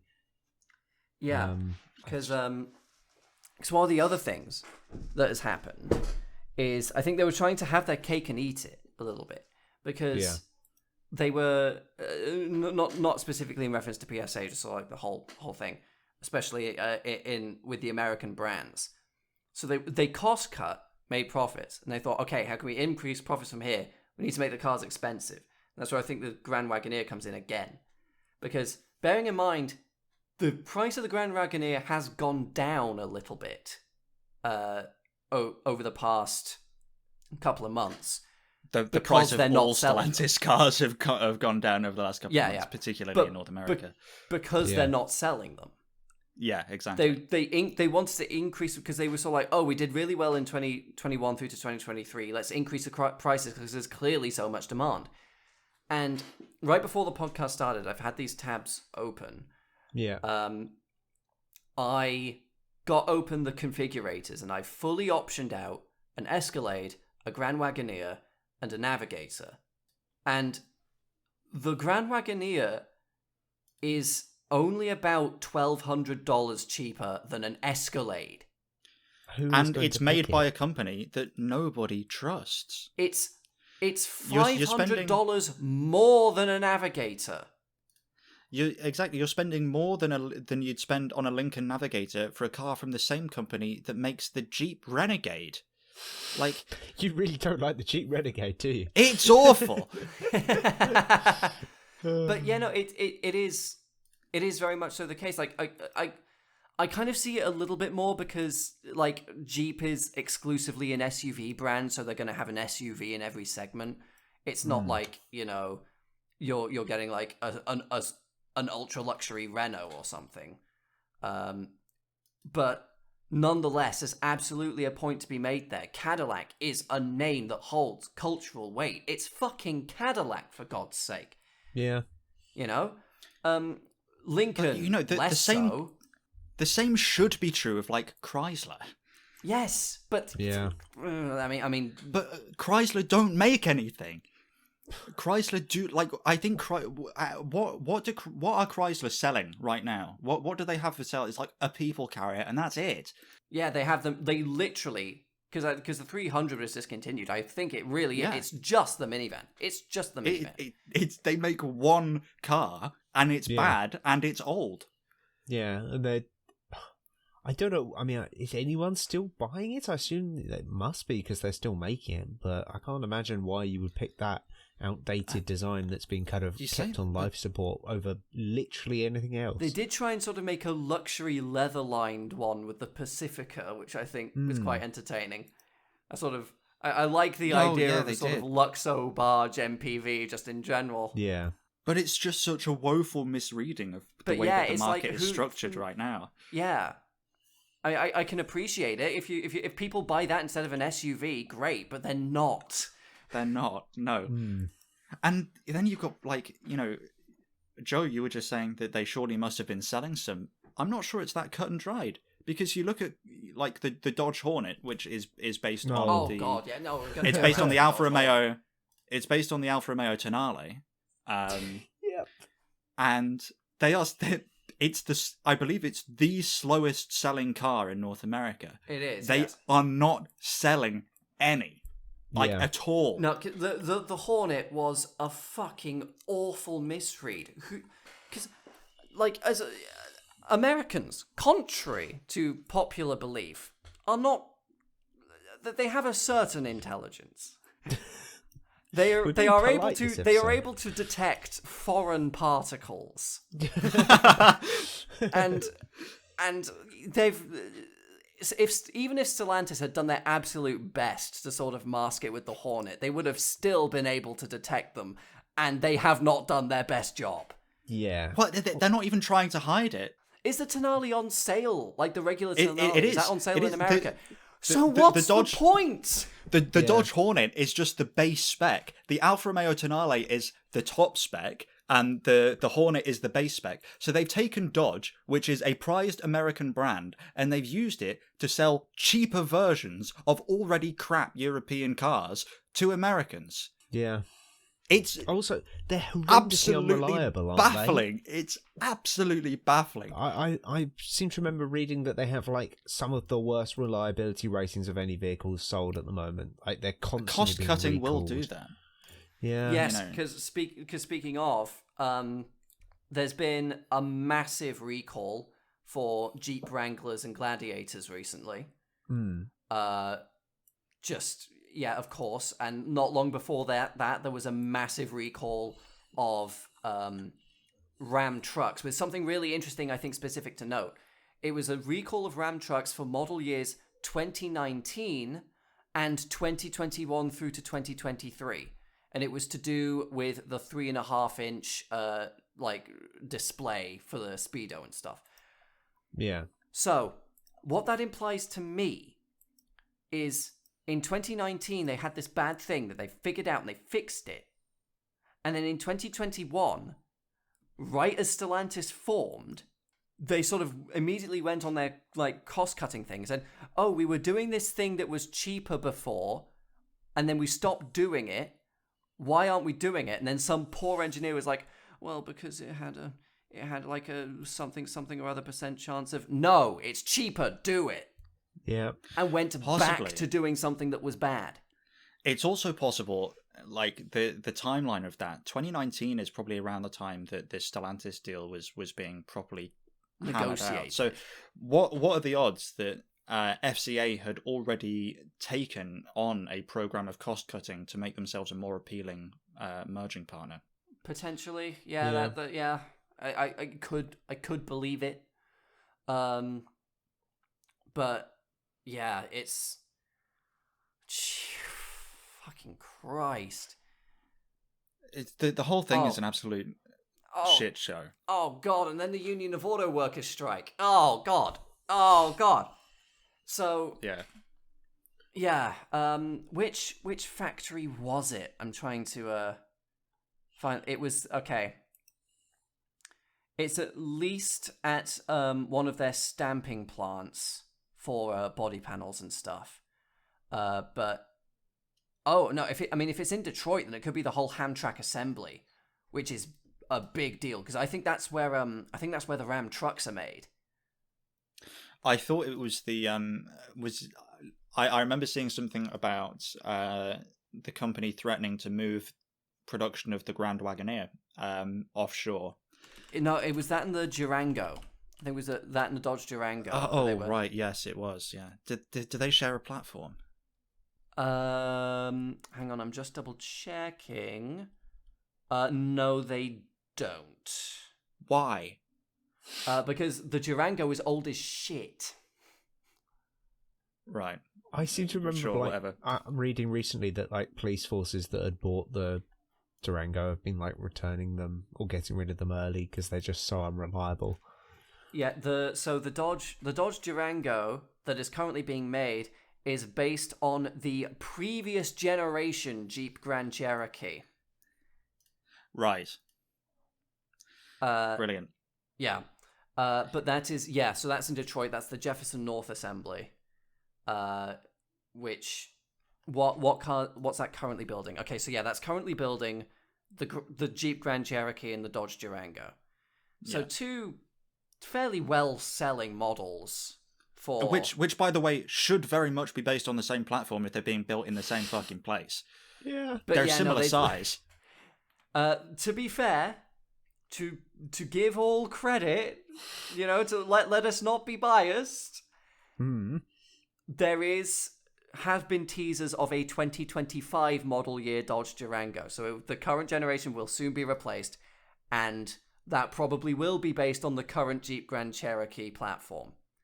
Good. Okay. At least somebody there has got some kind of sense of what it takes to make a car company profitable. Just a tiny, tiny little morsel of intelligence beginning to appear over there. Yes. But so at the very least, it's the Sterling stamping plant and the Jefferson North Assembly are currently in the sphere of UAW, Union of Auto Workers strike.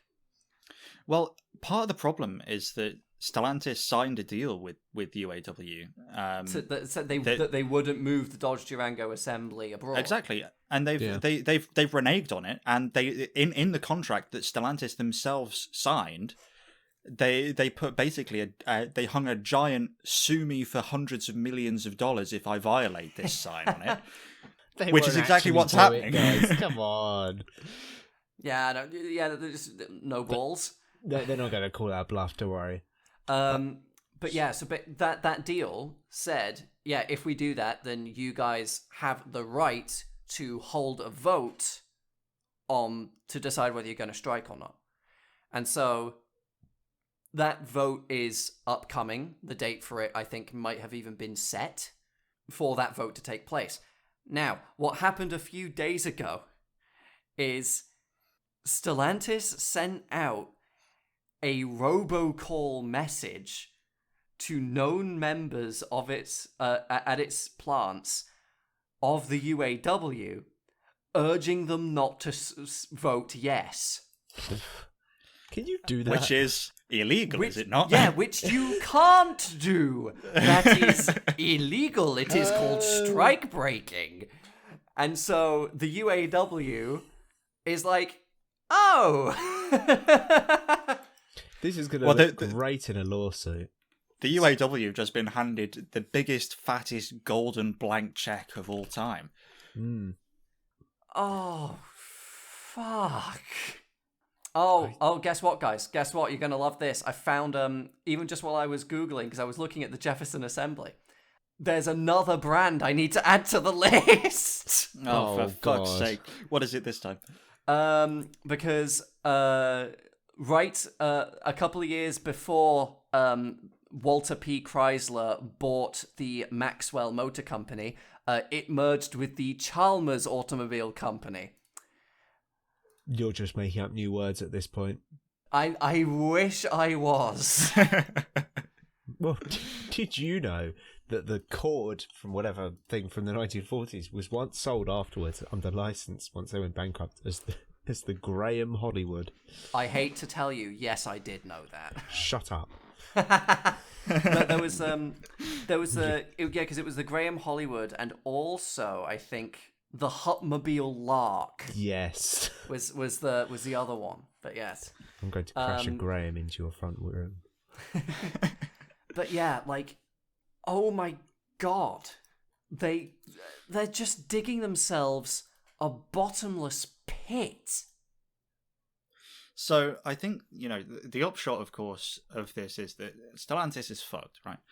But I think worse than that is just how they are continuing to insist that they're not going to shut out any of their brands.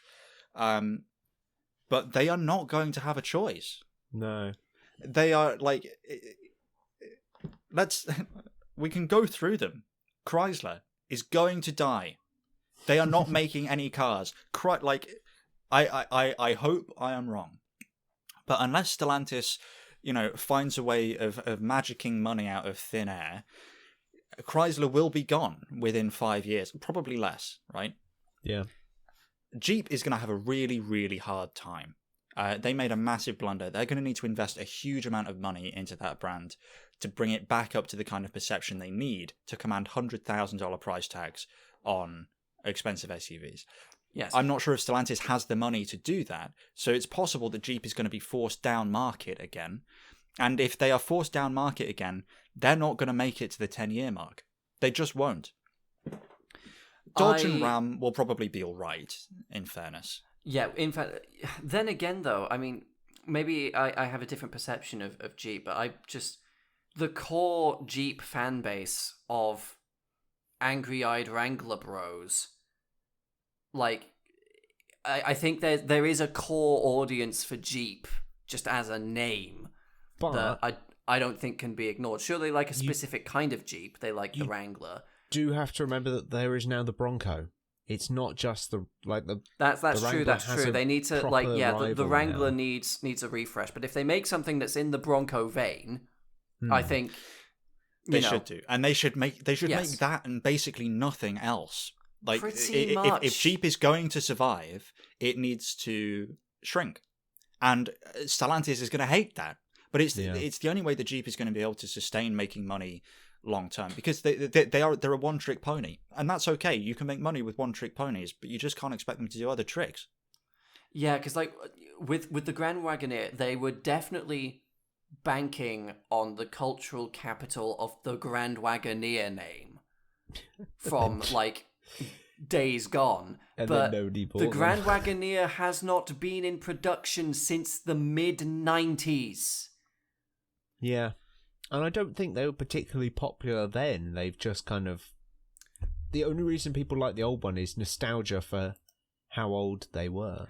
By the 90s, no, but like the Grand Wagoneer They had was been relatively immensely popular. popular through the 70s and Yeah. 80s. Yeah, I mean, Yeah. but I mean, But- like by the 90s, it was like... Yeah. I think the reason like people like them now is because you can get a 90s one that's basically the same as the 70s one, but with less age, Yeah. impacting it. And like all the parts are probably interchangeable because it's the same AMC V8. So, there's like, that's why the fan base for them that exists there, I suppose. But yeah, they were trying to bank on the cultural capital of that name that just, it doesn't surpass the years of Jeep Renegade, of Jeep Wrangler, of Jeep Liberty. Have you seen the Jeep Liberty? Oh, God. No, what Even is a Sergio Jeep Liberty? Marchioni said it was a piece of shit. You've just reminded me of a new vehicle that exists. Oh yes, I remember the Jeep Liberty. Was this sold as the this was sold as a Dodge something in Europe, wasn't it? It And was yeah, sold like as the Dodge Nitro or Yeah. something. it was something like that. Yeah, just awful. Yeah, and you know, Dodge and Ram will survive. But you know, Even because they've really pushed electric. That's the other thing I think that's really important to point out. Stellantis are really trying to push that their future is electric, right at a time where over like the past year since January, electric sales have started to decline. Yeah. I think that I we think- also have to know yeah. that is a contributing factor. it And is. part of it, like, was that they were trying to move Dodge in an all-electric direction. So not only do you have the compounding thing that electric sales are decreasing and are waning from the massive surge they were on, you have to combine that with the fact that Dodge's core America pushrod V8 supercharger whine brr V8 burble crashing after leaving the Cars and Coffee audience hate electric cars. They're not going to buy an electric car on principle, no matter what it is. I don't know though, because I think probably one day they will, just by virtue of the fact that Well, yeah, there's one not going to day be any they'll other have options. to. One day they'll And so have I to. think Stellantis needed to. I think they've been. We know they've been far too short term in their thinking. Like, I don't think pivoting to electric was necessarily a bad idea. I think pivoting to electric and expecting the same level of sales growth in that market as has been true for the last 5 years was a massive mistake. It was bound to normalize. I think it's just that, you know, electric cars were a new thing. They're not a new thing anymore. They're just cars. The infrastructure still isn't there for a lot of people, particularly in North America, right? Yeah, more than anywhere else, really. And so if they were going to pivot to electric cars, they just needed to do so with the knowledge that it was going to take a while. And that's okay. Things were allowed to take time, but they expected it to work. They've really rushed into it. And I think it's also telling that recently more and more car manufacturers have actually said, yeah, we're sort of reducing our electric strategy. And Stellantis has not said that. They're still... I think they will.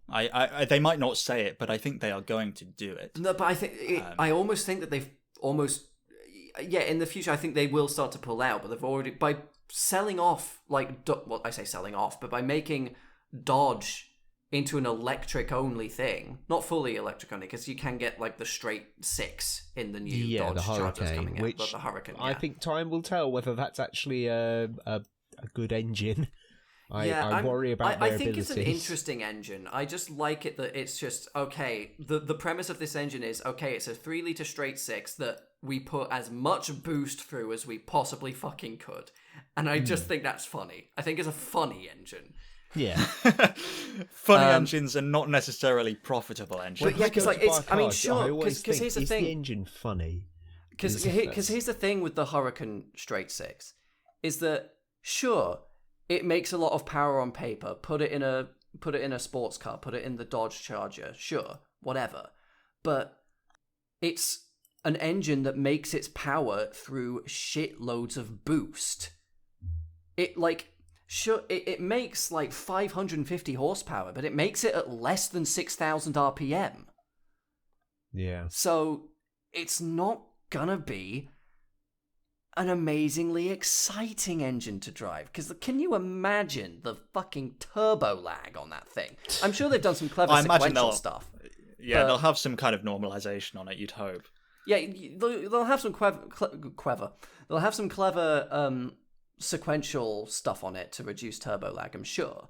But it still won't be exciting. Engines that make power from boost and nothing but boost tend not to be very exciting to drive, because you just sort of put your foot down, they're unresponsive until they build boost, and then they build boost, and it's just... you're not actually sort of... Yeah. They won't sell them here anyway, so it doesn't really matter to us. Exactly. But... The European side of former FCA isn't really in a much better state. You know, I know, like, it's easy to look at a company like, you know, because Alfa Romeo is I wouldn't say it's on the rocks, but its future's looking a bit murkier than it did 12 months ago. I wouldn't give them life insurance, I'll tell you that. No, I would, but at an extremely extortionate rate. It'll also depend. It'll depend how well the oh fuck no! I just remembered some more brands I need to add to the list. I forgot Auto Bianchi and Innocenti. Fuck. Oh, yeah. Shit, there's more. Oh, yeah. There's always more. Yeah. Alfa Romeo, I think it'll depend. I think how the Junior does. I think that'll be another that's the next step. Not well. The answer's not well. Yeah, I think we already kind of know. Yeah. The Lancia are going to be dead before they even start. Maserati, they've been losing money forever. I think they're probably going to be one of... But I do think because they're pushing for premium, they need a premium, whatever it is. I think they'll have to keep either Maserati or Alfa Romeo around. I really don't think it's going to be Maserati. I don't see any appetite for them to invest, because it's going to take billions. It's going to take billions and billions and billions of euros to get that company anywhere near profitable in any meaningful way. And they are going to have to rely on tens of thousands of first-generation Maserati customers being willing to lose tens of thousands of euros instantaneously in order to try and keep that company afloat. And they just can't expect that. Yeah, as soon as the front wheels leave the car park and make contact with the road. Yeah. And it's not the kind of car they're going to be selling to fleet managers, is it? It's hardly... No. Like, unless they absolutely completely dilute the shit out of that brand, which will just kill it in another way. I really think that Maserati has been on borrowed time for years. And I don't like it being true, but I do think it's true. Yeah. It is for the block, unfortunately. And, you know, it's easy to look at a company like Fiat, which appears to be the healthiest in that, you know, former European side of FCA, and go, well, Fiat's an institution. You see them everywhere. But do you? Do you see Fiats everywhere? Because, I mean, what do they make? They make the 500. Do they still make the Panda? I don't even know. They do still make the Panda. So they've got a couple of cars that sell well in some European countries. That's not an internationally successful car company. That is a small regional car company. Fiat has been doing like pretty damn well in Brazil, I will say, and South America in general. But they will be made under license, and the margins will be minuscule. I'm not sure that are made under license. That is the other thing, is that they've always been targeting the kind of lower end of the market, so the profit just isn't going to be there in the same way it would be with. It simply can't. No. And when the public does inevitably fall out of love with the current generation 500, which has been around for a long time, what else do they have? They need a car like the 500, and I'm just not sure if they're going to be able to, like, the whole company is kept afloat by that one model, but pretty much. Yeah, and variants Are they going to be able to create a replacement for it? Because people are already getting bored of it. I mean, when did the current generation 500 first appear? I mean, what, like 2010? Yeah. It's been a long time, and not much has changed. Earlier than that, 2007. Was it? Yeah. Yeah. And you know, they've done the 500e, but I can't imagine they're selling very many of those. Recently, representatives from Stellantis had to speak to, like, I'm not sure how they do it in Italy, but it was like the Italian equivalent of a select committee. Yes. They had to speak to, like, an Italian, like, they had to speak to the government and tell them why the Fiat 500e was selling so badly. Well, didn't they also say they're going to put a petrol engine in it now? I seem to remember reading that, which they weren't planning on doing before, but because it's selling so poorly, they're going to try and kind of shoehorn a petrol engine into this electric platform. Really? Are they not still making the petrol one? I think they've been kind of... They are still making the conventional one, yeah. But, yeah. Yeah, like, I just... There is no element of what was formerly FCA that fills me with any kind of hope that it will exist in 15 or 20 years time. Even your Fiats of the world, I mean, will they exist? Yes, but will they exist in their current form? Will any of the current management still be in place? Will it be incorporated in the same country? Probably not. I mean, these are brands that will exist as badges that other companies put on their cars depending on trim level in the future. I'm not sure that they exist as viable companies today, which is why like PSA is going to be unfortunately sunk with them, because I do think that the PSA brands are, at least in comparison, pretty strong. I was about to say, we've talked a lot about former FCA. It's weird because there isn't like a lot of news really about the others, and in some ways that's a very good thing, frankly. Well, it's because they just kind of like Peugeot is doing well. I mean, they're a successful auto company. Citroen is doing reasonably well. DS is not doing amazingly well. Have they ever been? It was like they should never have spun it off from Citroen. But I do think that had PSA not merged with FCA and not saddled themselves with huge amounts of debt, much higher interest on any future debt they take out because of the risk, and were able to grow their own portfolio of brands, I do think that over a 10-15 year time horizon, they could have turned DS into a Lexus. But I think this merger has killed that prospect because there's just no money left. Yeah, I think the problem with DS is that they made this brand, but it needs to be some sort of kind of halo model for a new luxury spin-off, and they just had nothing. They just renamed their previous models to DSs, and even now, I did actually quite like the DS. Was it the DS9, the big saloon? The big saloon. I did quite like that as well. I will say. I don't think it but it didn't sell well. Really. It didn't sell well. I've seen even one. Just I think like the Citroen C6. Now that was a car with presence. I think I could walk past a DS9 in a car park and I wouldn't notice it. But even the C6 didn't sell well. I know, but a halo car for a brand doesn't necessarily have to. Like, the current ones aren't selling well and they're boring. Yeah, they were trying to do that with concept cars. Like, you had the however many concept cars are called the DS E10s, and some of those, like, they made some like 2-door supercar-y looking ones that actually look really nice. I really wish they put them into production, but they didn't. Like, they were trying to have their like Halo "we're here" moment, but they only did it with concept cars. Yeah, and what I kind of find confusing about DS is, you look at a car. I've seen a few of these recently. The Citroen C5X, and I actually like it. I think it's a good looking car. I understand the appeal of it, and I've seen a few of them, but it's in competition with DS because it's a pretty luxury oriented vehicle. So I don't even necessarily think that Citroen understands what the difference between a Citroen and a DS is. Yeah, it's rough. It is a deep mess. And of course, Opel and Vauxhall are write-offs. They fuck those off immediately. I honestly think I this don't even whole understand group, like what they're trying to make the difference between like Peugeot and Vauxhall / Opel. Like, yeah. It's just a way of, I think, Opel is just a way of selling Peugeots in Germany, and Vauxhall is just a way of selling Peugeots in the UK. Yeah, no, I mean, it's fair enough. I mean, I say that, but then VW does it all the fucking time with like Seat, Cupra, Skoda, VW all sharing stuff. Yeah.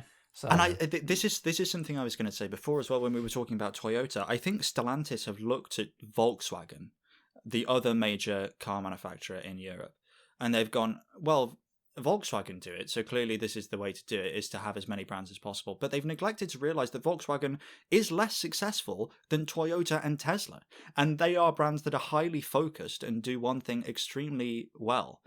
Because what Stellantis have done is they've looked at a company that went bankrupt less than 2 decades ago and gone, yes, please. It's like, we'll do that. What did you expect? What did you expect? Like, it's a provably bad idea.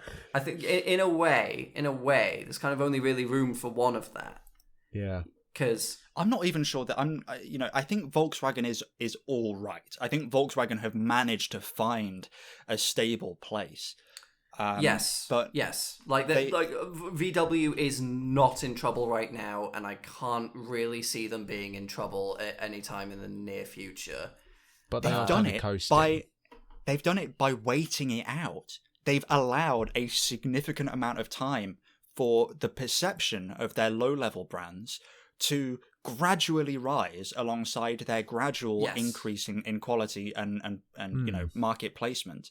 They understood going into it that it was going to take decades for the VW plan to pay off. And I know management in that company has been turbulent, but overall it's been a slow chugging, very conservatively run outfit, and it has paid off for them. Stellantis have only existed for 3 years, and they've decided that they immediately need to be the most profitable car company on the planet, and it's immediately failed. And instead of taking a step back and going, okay, that didn't work, let's go back to what we were doing before and then build slowly, they've gone, right, we need to fire the CEO, right, we need to sack all the workers, right, we need to get the stock price back up. VW stock price has been in the shit forever, right? But it's not their focus. Their focus is on maintaining their market share and being profitable. And Stellantis' focus is great investor returns, and they've failed at even that. Yeah, and they've just spread themselves too thin, I think, because there's no one particular brand that has like a genuine positive association beyond maybe like one model. Because I think we see that in the PSA side of things. There is more of a slow burn. Like, sure, they've introduced DS models. Like, the DS has a fairly big range now, all things considered. They're in most premium segments. But they don't sell a lot of DSs. But I think they knew that they weren't going to sell a lot. That's why That's why DS is never in the news of like, oh, DS is this massive failure, because they went in with the intention, okay, we're going to start small, we're going to plan to not sell a massive amount. Yeah. Yeah. Which is why why DS is never in the news. Citroen, has started to move in a bit more of an upmarket direction with the C5X. Peugeot has started to move a bit more upmarket because things like the 308 and the 508 are getting more luxurious interiors and stuff. So that's the direction they're trying to head in. Meanwhile, you look over at FCA. Alfa Romeo's got new models left, right, and centre, which, the Tonale is, I think it's I'm not sure to the extent, but Joe mentioned earlier that they're starting to maybe have some, reliability issues. I think they started off having reliability issues immediately out of the gate, fair to be enough. honest. Fucking even that then. Maserati... They're also not selling any. Maserati, they've been trying to throw stuff there's just no slow, careful build up of the brand. Even with Jeep, as soon as they did it, all in, right, we're going to have a fucking Cadillac Escalade rival. Why? Yeah. They hadn't thought it through. And this is, again, it's kind of my whole overarching feeling about this whole thing. PSA was on a good trajectory before this merger. PSA would be in 10 or 15 years bigger than Stellantis will ever be now, had they just not done this. That is my honest feeling, and arguably PSA itself would have probably stood a better chance if it had just remained Peugeot Citroën. But that aside, I do want to qualify some of that personally. I think Peugeot have screwed, well, specifically Peugeot in the sense of Carlos Tavares has screwed over PSA in that they did this and did it in the way they've done it. I do think if they'd taken was there a good way of doing it? I think if they had taken a more reserved approach, if they hadn't, because we joked about in previous podcasts how, Alfa Romeo was going balls to the walls immediately and deciding with the next big BMW.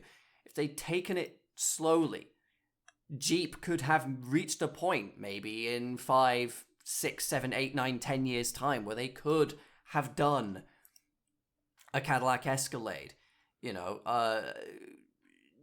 Even Alfa Romeo could, like, as it was showing signs that people were talking about Alfa Romeo. People were, like, some people were getting excited about it. It could have been built up into a viable premium brand. It's something that would have needed to have been worked up to, though. Exactly. Yeah, it would have. But I don't think that was ever a possibility, because I don't think that PSA was big enough beforehand to finance that transition, and they would have to finance it because FCA was in the shit. I don't think PSA was big enough going into the merger to be able to execute a long-term plan and afford to lose money on 10 brands for 10 years. It's all just a bit. Yeah, no, shit. genuinely, this is, like, it's weird how much this echoes the forming of British Leyland. Yeah.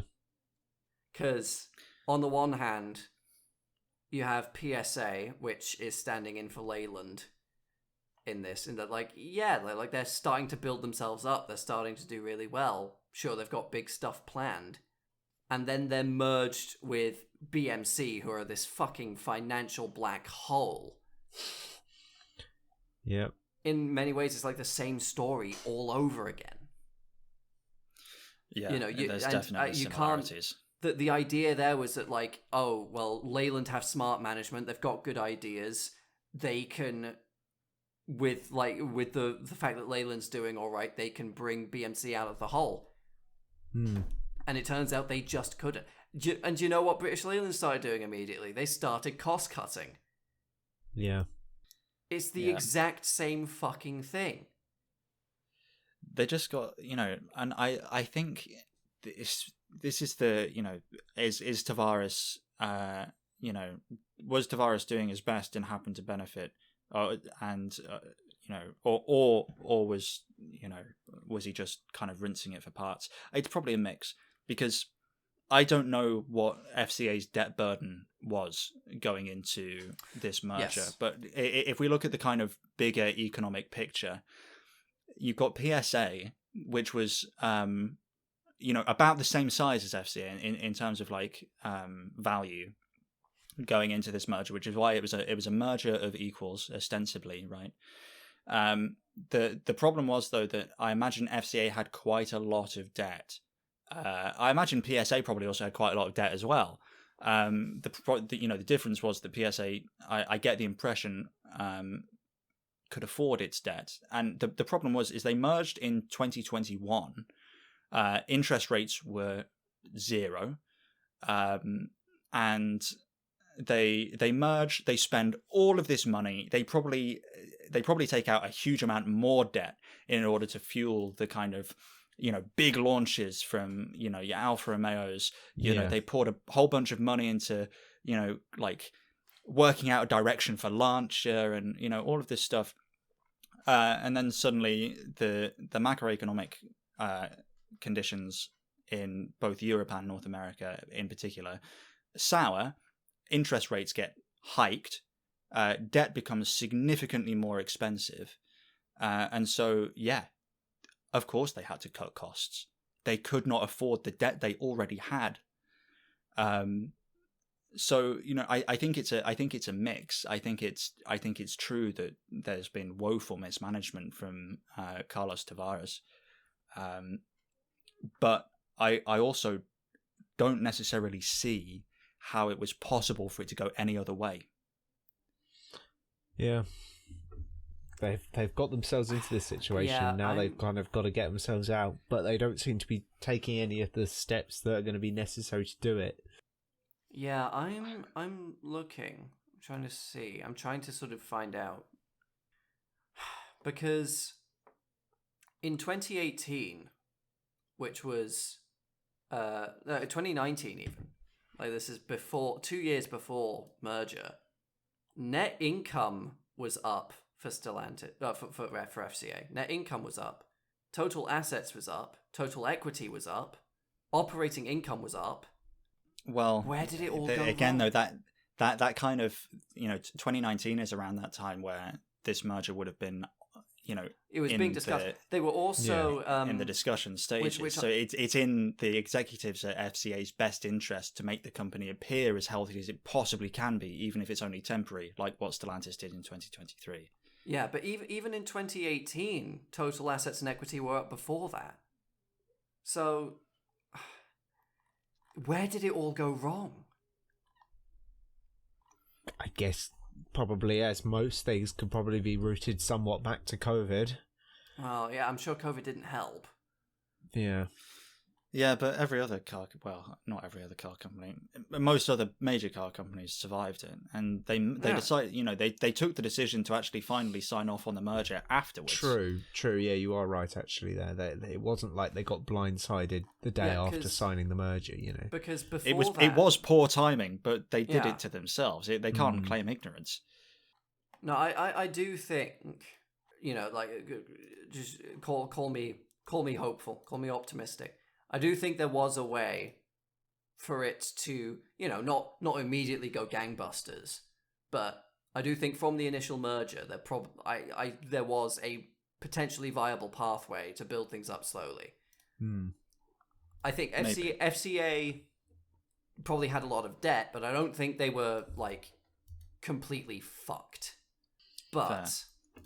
Yeah, but now they are. Yeah, what has been done has. It's going to take a lot. It's going to take a fucking hell of a lot. And I don't think they've got it. I think just from a practical standpoint, I don't think that they are not currently making enough money, which means the only way they can finance a plan is with debt, and I'm not sure they can afford to take on more debt. No. And it's like I'm not even sure, especially with Tavares, he was in charge of Peugeot while it was doing well. He's not a terrible businessman, it doesn't seem, unless he only... How long was he... Hang on, I'm going to double check. How long was he in charge of PSA beforehand?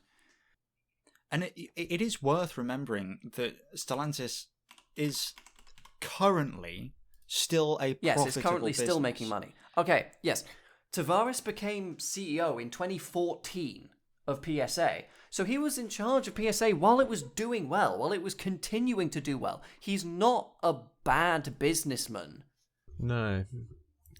I think PSA were excited about their own direction. I think Tavares was seeing the success of PSA and saw an opportunity for expansion, and I think ultimately they got greedy. Yes, I think he got far too greedy.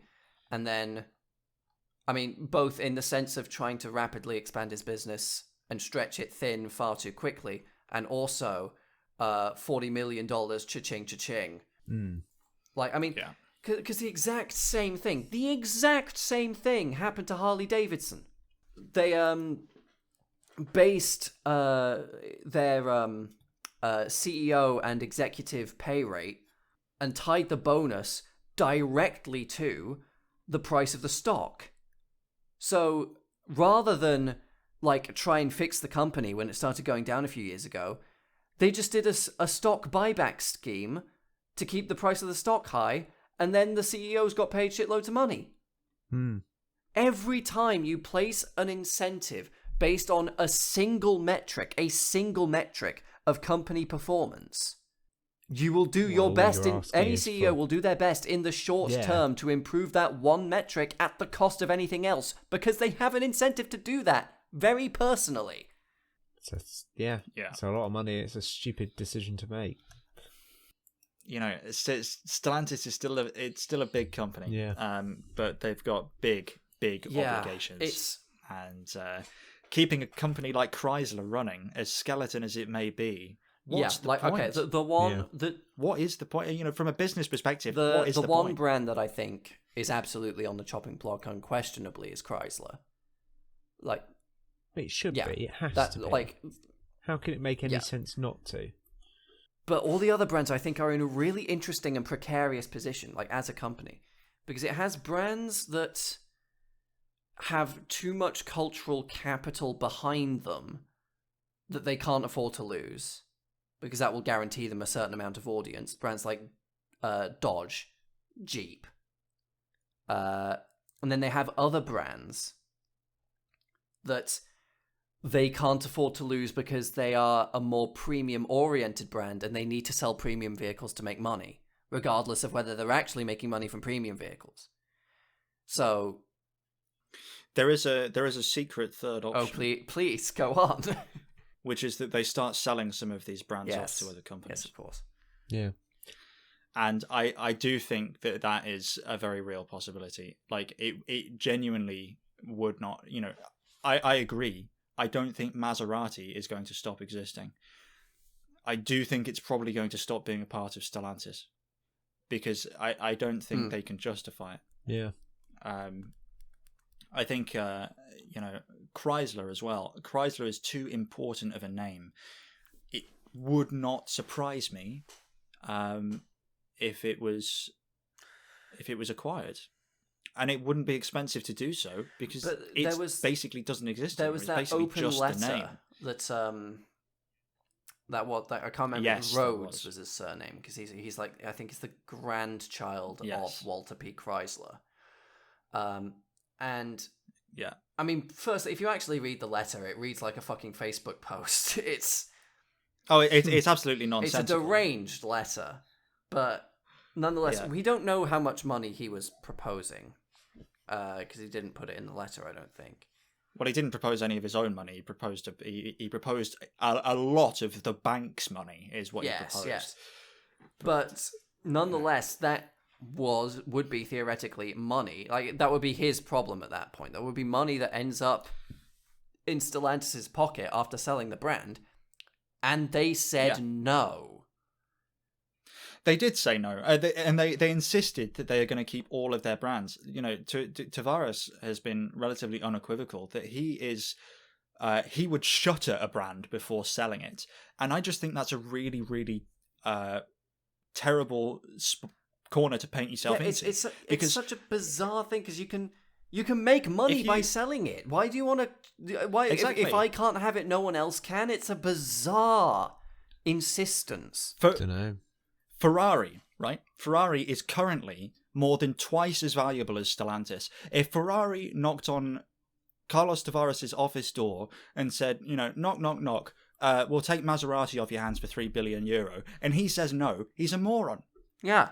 I was about to suggest that, actually. Selling off Maserati to Ferrari to allow sort of Ferrari to enter a lower, still premium but slightly lower market segment would actually be really interesting. Yeah. It's the only way that Maserati makes any sense. Exactly. It's what happened the last time Maserati was successful with like the Quattroporte and Gran Turismo in the mid-thousands. Yep. I'm not sure what happens with Lancia. I don't see them investing what's required to get it up to scratch. Because they are trying to sort of push Lancia again, because they made a rally car version of the new Oh yeah. So yeah. they are. Yeah, they made a rally car version of the facelifted Peugeot. Yes, but like it shows that like they are trying to sort of put some weight behind Lancia, but I'm not really sure for what purpose, because building a concept car and rebadging some Peugeots is not the same kind of cost as building a new factory to build actual Lancias. Yes, and I'm not. I think if they were to trim down, I think if they were to sell off Chrysler, sell off Maserati, they might have enough money to invest in building the brands they have left to be better. Yeah, maybe, but I don't understand the rationale for not doing that. But it seems like they have taken it off the table, and that just seems bizarre to me. Then they must have some justification for it, but because this is all, of course, so ongoing, and in many ways probably early days still. We're still only in like the early days of this happening. I don't know. Who knows? I think it depends. Yeah, I mean, I say early days because we don't know what, like, even if in a few months Stellantis goes bankrupt completely, I don't see that. I don't That see would that be happening impressive. in a few months. It'd take some time. It'd take some time, and No. they'd be crawling and scratching and like punching and kicking all the way down. So, I don't think that's going to be immediate. Maybe that'll age like milk. Who knows? Just looking at their debt to assets, they've got a significant runway left. There's no reason they couldn't survive if they slimmed down, refocused, worked out exactly what they wanted to do with each brand, and executed it over a 5 to 10 year time frame. I think they could be all right. Yeah. But And I get the strong impression that Carlos Tavares is not the man to do it. I mean, but he's doing a big management reshuffle. Who fucking knows? It's still because this could go absolutely either way. Tavares is only on until 2016. That's when his contract ends. No, 2016, 2026. Fuck. His contract ends in the past. Dream. But Bloomberg have reported, though, that the board is strongly considering giving him a contract extension. Yeah, again, absolutely baffling. Like, nothing this company does makes any sense. Because the chairman is looking for a replacement. The board are looking to extend his contract. What the fuck's going on? It's the whole thing is just it's a disaster. And again, like, turbulent management structures they're not good, but VW Group is the pinnacle of turbulent management. But they like the companies are in a place where they can kind of just continue to operate anyway. Stellantis needs active and thoughtful management it needs right now. Active growth. It needs active progression, and it needs real investment and real care and thought, and it's just not happening. This could be a blip. This could be the end. I think whatever happens, this is the beginning of the end of Stellantis in its current form. Yes. And even if that current form is just the management structure, and a couple of the marks, I think like if they find a solid CEO, they accept that they're going to have to sell a couple of the brands. I think they could convince the market to be confident in them again within a couple of years. Yeah. And then it will take, another 5 years after that to actually begin to see the fruits of that. I strongly do not get the impression that is the way that this is going. Certainly not with the current management. Certainly not in the current structures of management that have allowed the current things to happen. Because honestly, given like the potential attitude that Tavares could have, with just immediately cutting costs for profits so he gets a massive pay bonus. Like, if things don't get better immediately, what's to stop him from just like taking a sort of quiet asset stripping approach and just running the whole thing into the ground for money? Yeah, the old Thierry Bolloré at Renault type move. It feels like watching a car crash in slow motion. Except they have like the option to brake. They're just not. I just don't get it. A company does not run like a single entity. Well, it doesn't run like a company. A company does not run in its own interests. It runs in the interests of whoever's at the top. Yeah. At best, the top is highly confused or disorganized. At worst, it is actively antagonistic. Yeah, I do think that is a possibility here, is that what is best for Stellantis is not what's best for Carlos Tavares. Oh, God, no. God, no. And that's a bad place for a company to be. We can't say anything for certain because we're not in the room with these people. The post-mortem reports have not come out because the post-mortem has not posted its mortem yet. We'll have to do a review of this conversation in 5 years. Absolutely, and see absolutely. Exactly I think that'll be really happened. interesting. That'll be really interesting. Sort of, come back and do the big YouTube thumbnail. My opinion, aged like milk. Yeah, the hot air outtake by that point will probably be on at least episode 9. 8, please. Yeah, we'll see. But I'm not very optimistic, particularly not for former FCA. this is the other thing, because he's the CEO, I think he's a very easy single face and name to point towards. And, because there was also another open letter by a lot of Stellantis' North American dealerships, like their North American Dealership Association. Yes, I saw this as well. That targeted him specifically. And, okay, Yes. they're actually part of the business, so I'm sure they know more as well. But they've specifically singled him out. And maybe it is all just him. But there's also a board that's voting potentially and thinking about keeping him on. They can't be without blame as well. It really does. It does raise the question of the people who are actually making these decisions. What are their motivations here? Because I don't know this Carlos Tavares guy personally. He might be a perfectly nice guy, but we can see all of the information that's publicly available. We can see the allegations coming from within his own company. Stellantis' own dealer network. Yes, like people they who are have pointing the personal finger business at him. dealings with this guy, and they, all of these people are saying this guy is responsible for this plan, and this plan is the reason why we're fucked. And that's not a difficult equation. Yeah, like what I said before, that wasn't me trying to excuse him, but yeah, I think it stands to reason that he came up with that plan, but he wouldn't have come up with that plan completely alone, I don't think. But yeah, also true. Oh, I'm fucking sick of talking about Stellantis. Can we talk about something else? Oh, bloody hell. Yeah, we'll have some quick palate cleansers. This has been a little bit of an oops all Stellantis episode. But yeah. We'll move on or risk further repeating ourselves. Yeah. All right, palate cleanser. Just go in. Just quickly wash the palate. Mm-hmm. Again. The Twizzy's back. Twizzy's back. Kind of. Twizy is back. It's It's a pleasing vehicle in this year. It's amazing.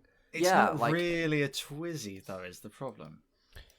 No, but it's got the same spirit. Yes, because it's a mobilized duo, but it's mobilize, something.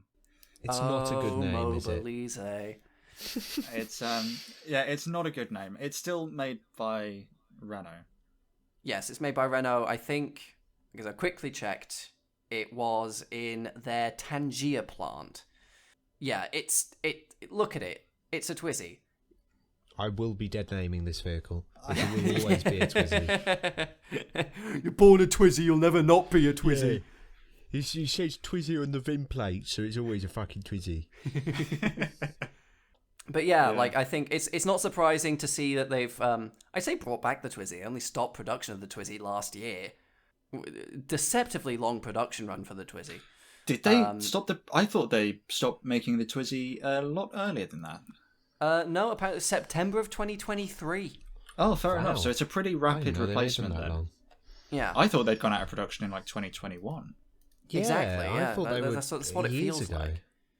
I don't think it's surprising that they've sort of brought something Twizy flavored back to the table, especially with the launch of the Citroen and Me and the Fiat spin-off thereof that I forget the name of.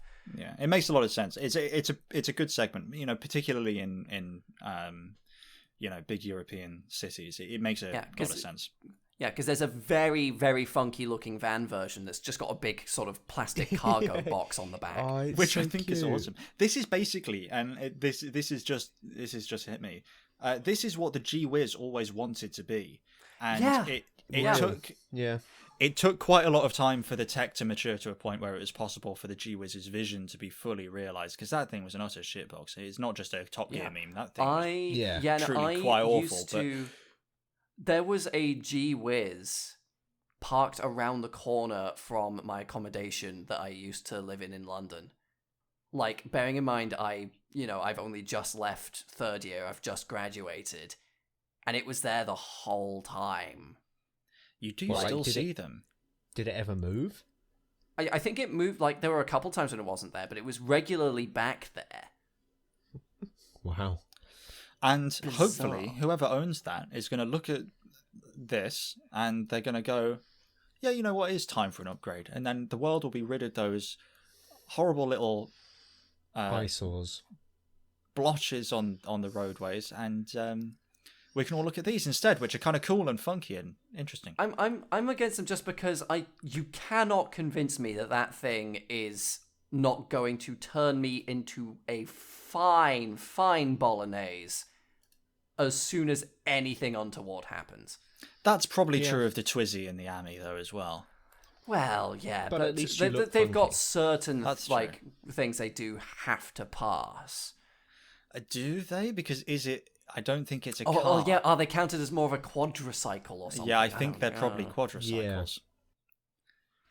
I assume that means that they could be like driven by younger like teenagers or whatever. Yeah, because I know Yes. in countries like In France France, and yeah. France and Which I Italy, look they have forward those to like seeing, little lawnmower vehicles. Because that video of the Ami in Monaco rolling over is forever lodged in my brain. It just seems an like instant such a classic. great vehicle. It's like a brand new like £200 Facebook car with a week's MOT. It's great. I can imagine just completely ruining one over the course of a weekend would be endless entertainment. Seeing how many bits you can take off it with it still being functional. Yeah, I look forward to. I want to see one on the road. I would. In fact, maybe I should go test drive one. Maybe that's When they hit showrooms, it could be good fun. 'Cause I I mean, remember they'll in let the- anyone test drive it. It's worth nothing. in the early like 2010s. I went to. This is a bit of a segue, but I went. Well, not a segue, but I went to it was a Battersea Power Show. They had some like exhibition on like the future. And one of the things was like the future of transport, and they had some bizarre little startup companies, tiny, like electric car, like kind of Twizy-esque, whatever. But I think it had 4 seats, and it was like the Ami. It was designed so that it's like the same both directions. And they had a little course set up, and I believe my dad drove around in it with like all of us in. It was just like even at like 5 miles per hour on this little course, like outside the power station, it was possibly the least safe I'd ever felt in my life. And I have a feeling that they went bankrupt about 2 weeks later, because I can picture it in my head now, but I've never seen another picture of it. I've never seen one in real life. I've never seen anyone talk about it. I don't know what it's called. It was just a goofy little critter vehicle, but Critter. That's a great word. I just for love it. them. I love all vehicles apart from the G-Wiz somewhat, with that kind of mindset that are designed that are just amusing. The G-Wiz is an insect. This new Twizy is a little guy. And, Yes. and Yes. that's cool. It's the difference between like, hey, how you doing? Oh, sweet. Oh, hey, how you doing? Human resources? Yeah, exactly. Yeah, but it is. I want one. Anyway, moving on to the what was this thing? I've already forgotten its name again. The Volkswagen Tayron. I'm going to talk Tayron. about this for not as much time as I could do. Basically, why is the headline? Is the headline here? It's a new VW SUV that is supposed to fit into a gap in their lineup between the Tiguan and the Touareg. Now, the problem with that, of course, is there is no gap. That gap is a it's a mirage. vanishingly slim crack of a gap. It's just, and you can tell that there's no gap there because it's actually based on a long wheelbase Tiguan. Well, yeah, okay, yeah, because we did some looking into this. Like when we first started talking about this, I remembered. Oh, hang on. In between Touareg and Tiguan, that sounds familiar. Isn't that just the Skoda Kodiaq? And it turns out, yes, they have the exact same wheelbase. Yeah. They both have exact to the millimeter. They are the same car. And then you look at the Tiguan, and the long wheelbase Tiguan that they sell in China also has the exact same wheelbase. And listen, it is the same car. That is, we were criticizing Stellantis earlier for not taking advantage of platform sharing, But I think Volkswagen to a certain extent might be going slightly too far in the other direction with platform sharing, because just because you can doesn't mean you should. Yeah. They already make a vast range of cars on a relatively small number of platforms. Yeah, because you have to think about it. Because you got the Tayron. There's also a Skoda that's based on that. There's also potentially a Cupra, like the big Cupra Ateca.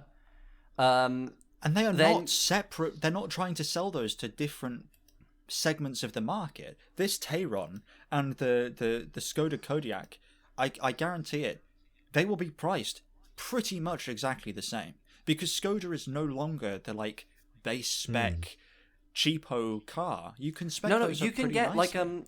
like the borderline, the Superb that you can get with the Lauren and Clement trim. That's basically a BMW 3 Series. Well, not quite that in terms of luxury, but that's like a small compact luxury saloon. Yeah.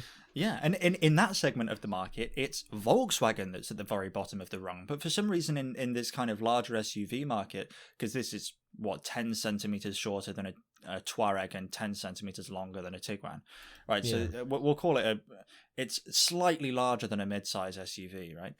And but VW are insistent that the Volkswagen brand is going to play in the kind of upper end of that market. This will be that's why they try to introduce like the Arteon and like I know that's a saloon, but like they're trying to push the VW name up market. This will be a 50-55 grand car.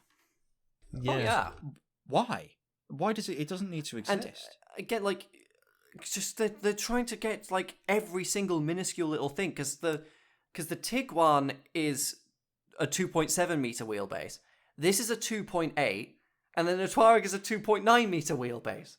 They're all so close. And like trying to... we need to market a car, the exact person for whom like the Touareg is far too big, but the Tiguan is far too small. And we need to find like... That person doesn't exist. Except for like... as Joe mentioned before, just someone who walks into the showroom and says, I want a big car. They just point them at that. And somebody in Germany looked at their lineup and was probably looking through at like the wheelbases of Volkswagen's current offerings, and they were like 20 centimeters. I spy a gap here. There's money that is to be too made. Many centimeters. Must be 10. If we use a chisel, we could just make a little gap here for another vehicle. I promise. Yeah, it seems really, really bizarre. But they'll sell some. They'll convince people to sign away their life on a finance deal for them. You'll see them out on the road, and they're they are ugly, but they're less ugly than some of VW's other recent cars. And less ugly, I'd say, even than like a BMW or an Audi at the moment.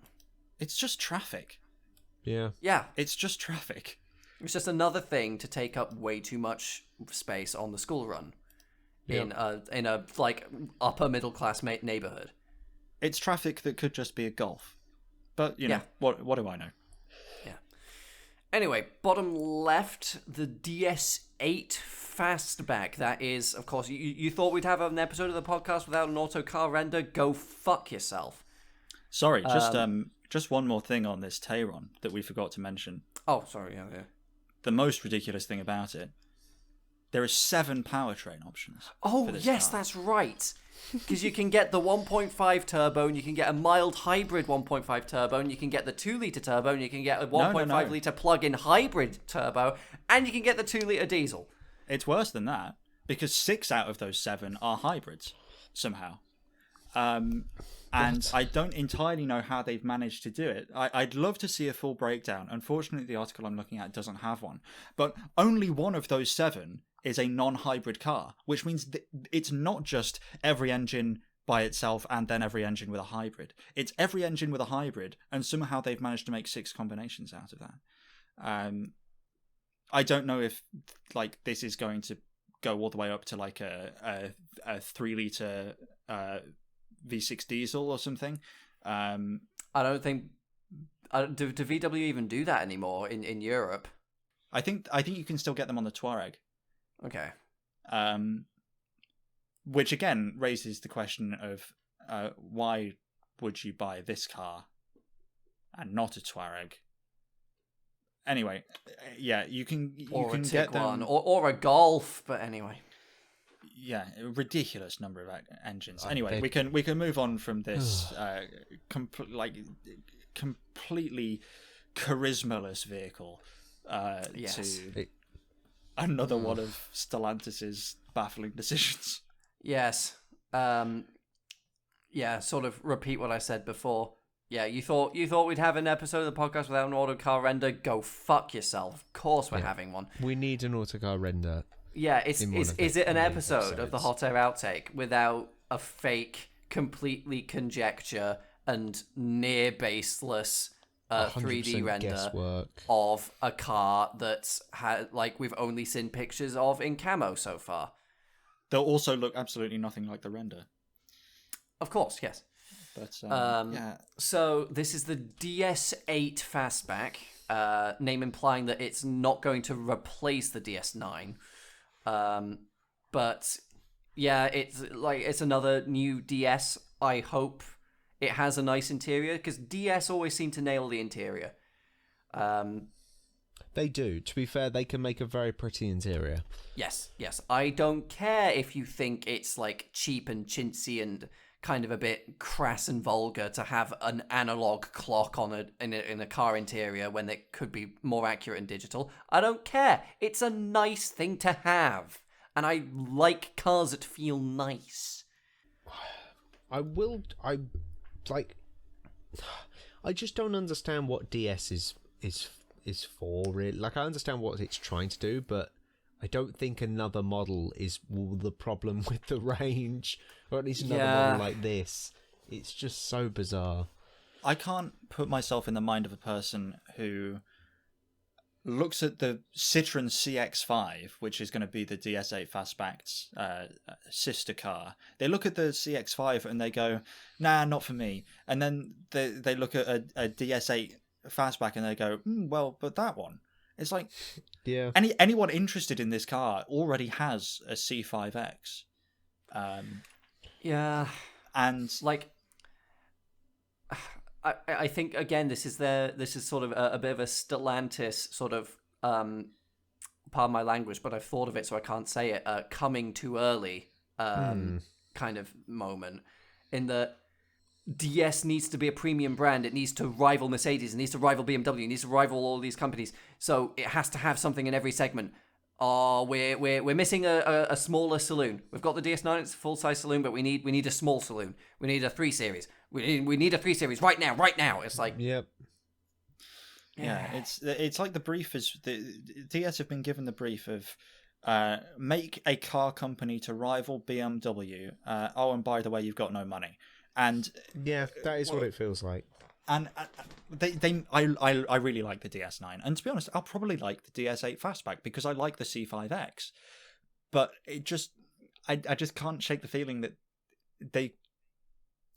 surely there's something better you could be doing with your time. Yeah, I don't know, especially given that the DS8 Fastback and the C5X won't initially share a platform, because the C5X is based on an old platform. Is the older platform because it began development before the merger took place.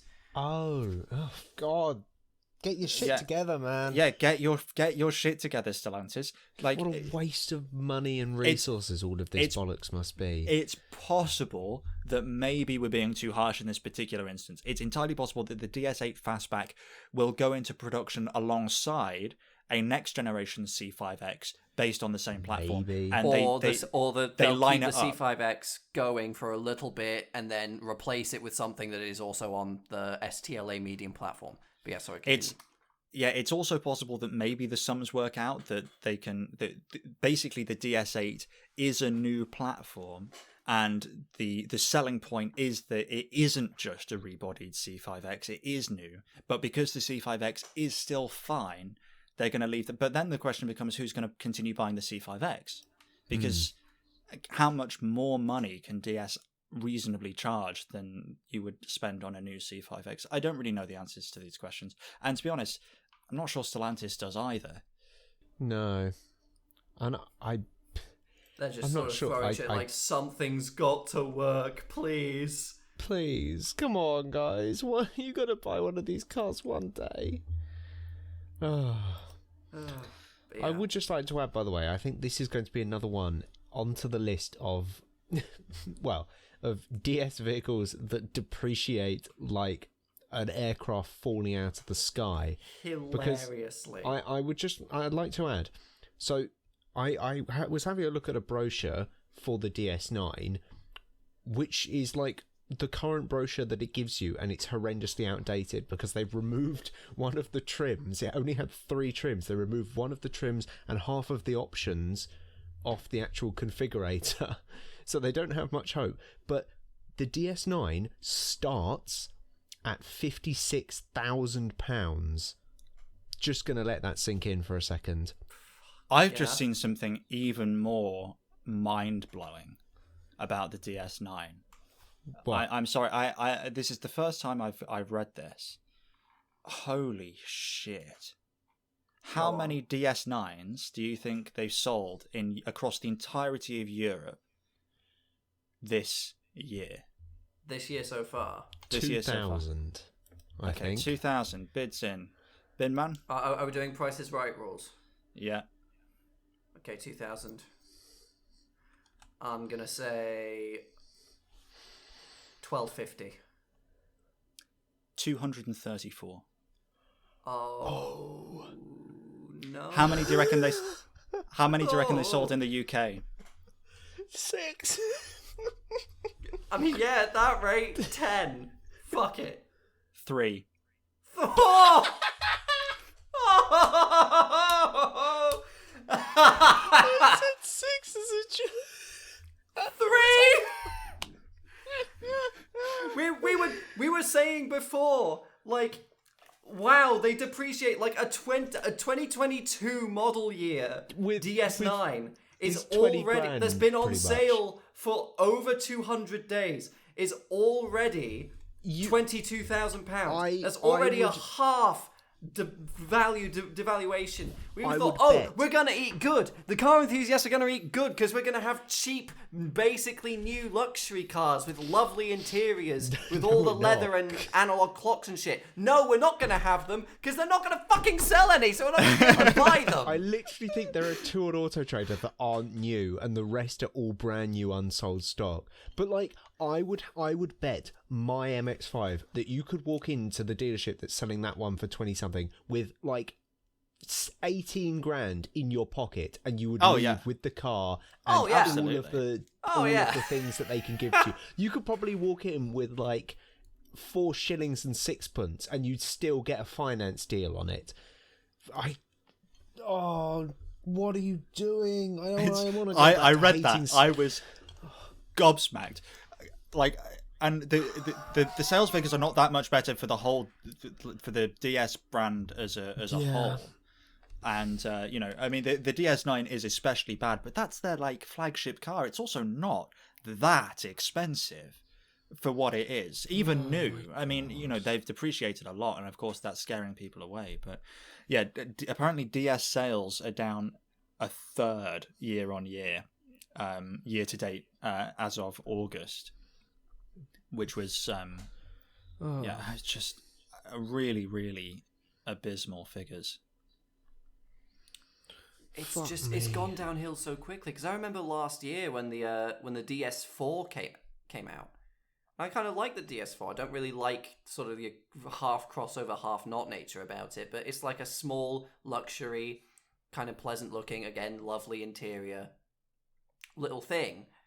And I remember it getting like fairly positive reviews. They were saying, yeah, we don't expect to sell a lot, but we expect to sell this amount of people to, this kind of crowd that we're targeting. they seemed to know what they were doing with it because it didn't have ridiculous firm sporty suspension. It was a bit more comfortable. They seemed to know what they were doing from that side of things, and it's completely fallen apart. Yep. So quickly. Yeah, it really has. It really, really has. Who knows though? Maybe the DS8 will sell in its millions, and the company will become insanely valuable. We'll all be. It's literally 3. 3. I'm not getting over that fucking 3. 3. 3. That is. At the time that number was taken, that averages to 1 every 3 months sold in the UK so far this year, which is just absolutely. Like I think you could go into a dealership and they would literally give you one. You could go in. You could go into a dealership. For a while? Fucking Rolls Royce are probably selling more Phantoms in the UK. Yeah. Oh, I would put money on Rolls Royce selling more Phantoms in the UK over that time. Seriously, I would. I don't know people who aren't necessarily as like plugged into the kind of business side of cars. I just want to make absolutely crystal clear that is truly ground-shakingly poor, like unheard of levels for a major manufacturer of poor. Wow. No, that is, yeah.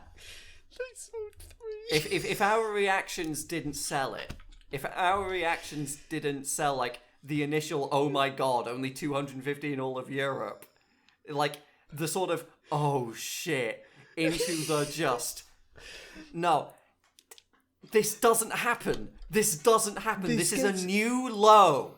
This is a new low. Oh, the funniest thing More for me... Lonsdales were probably sold back in the day.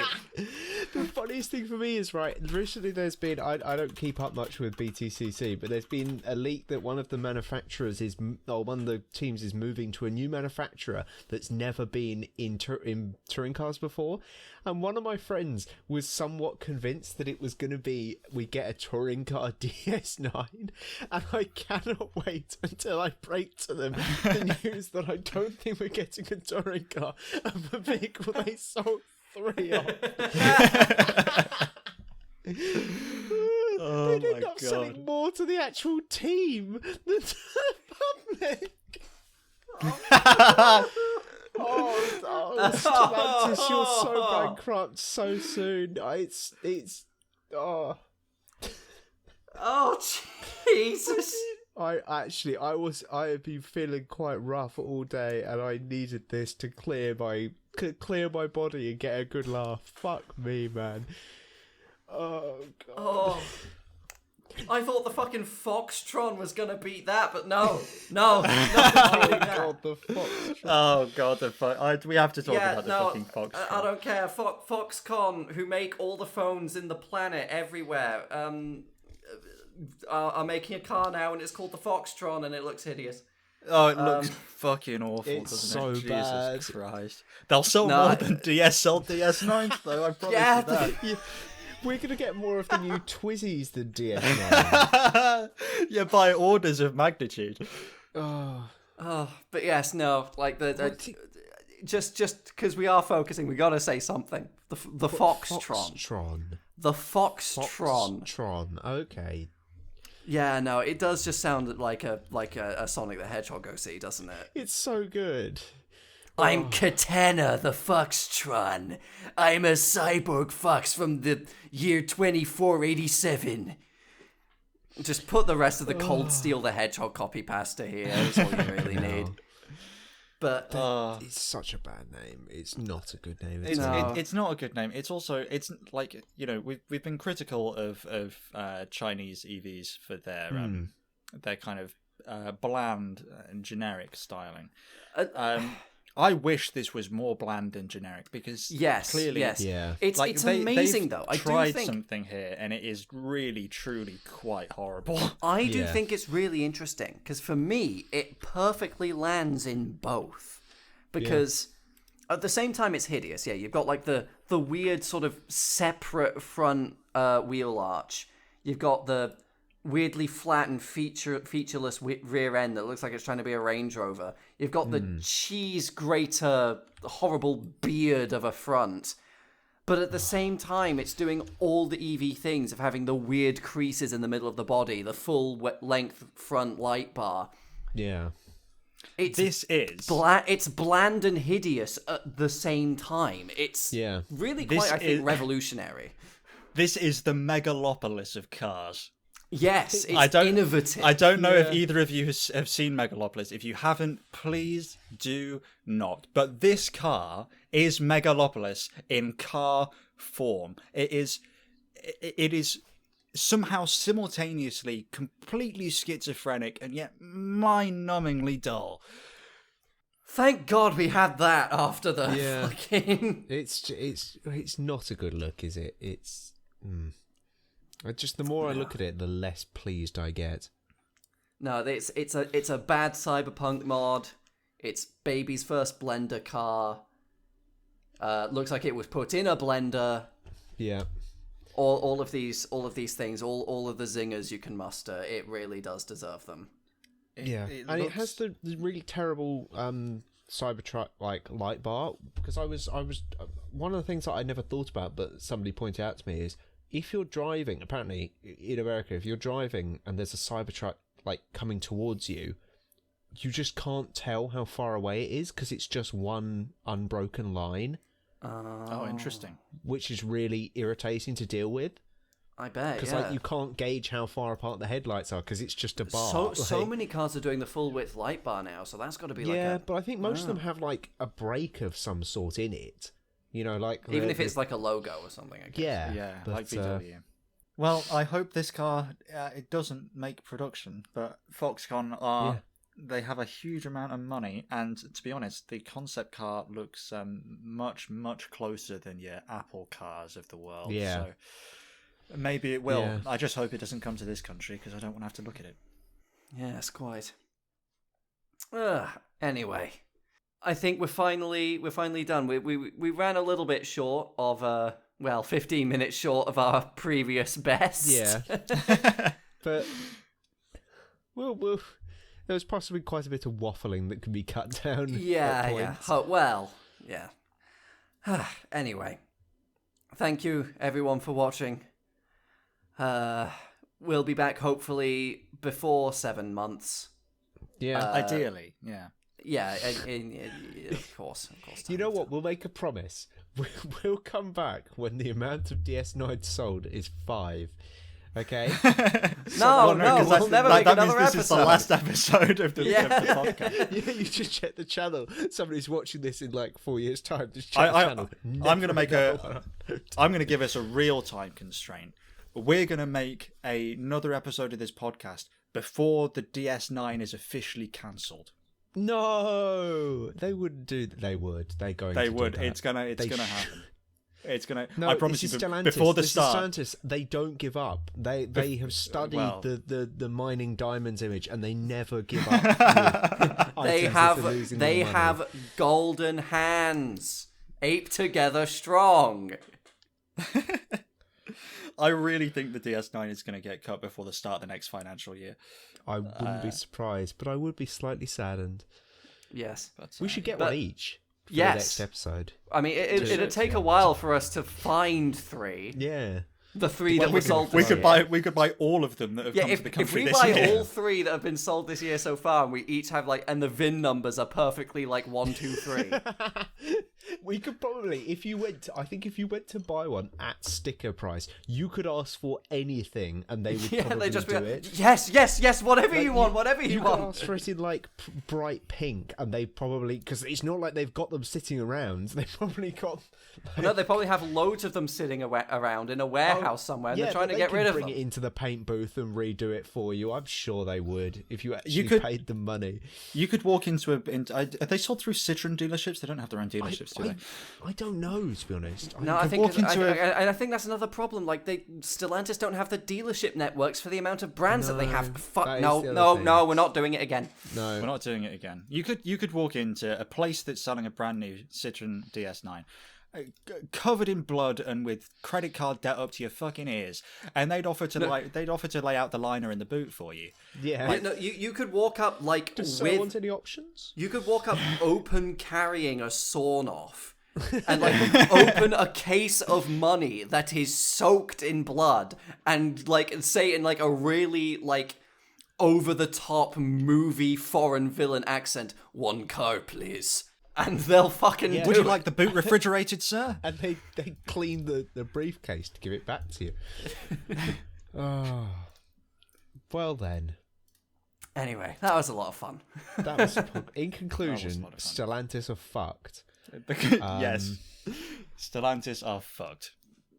And on that note, I was going to say bombshell, but Yeah, that's too no, on on that like car I don't know, crash. sort of sparkler, I guess. Well, like a bombshell, but much smaller and more pathetic. Yeah. yes, quite. I like that. Yeah, we'll see you next time. Bye bye. Bye bye. Bye bye.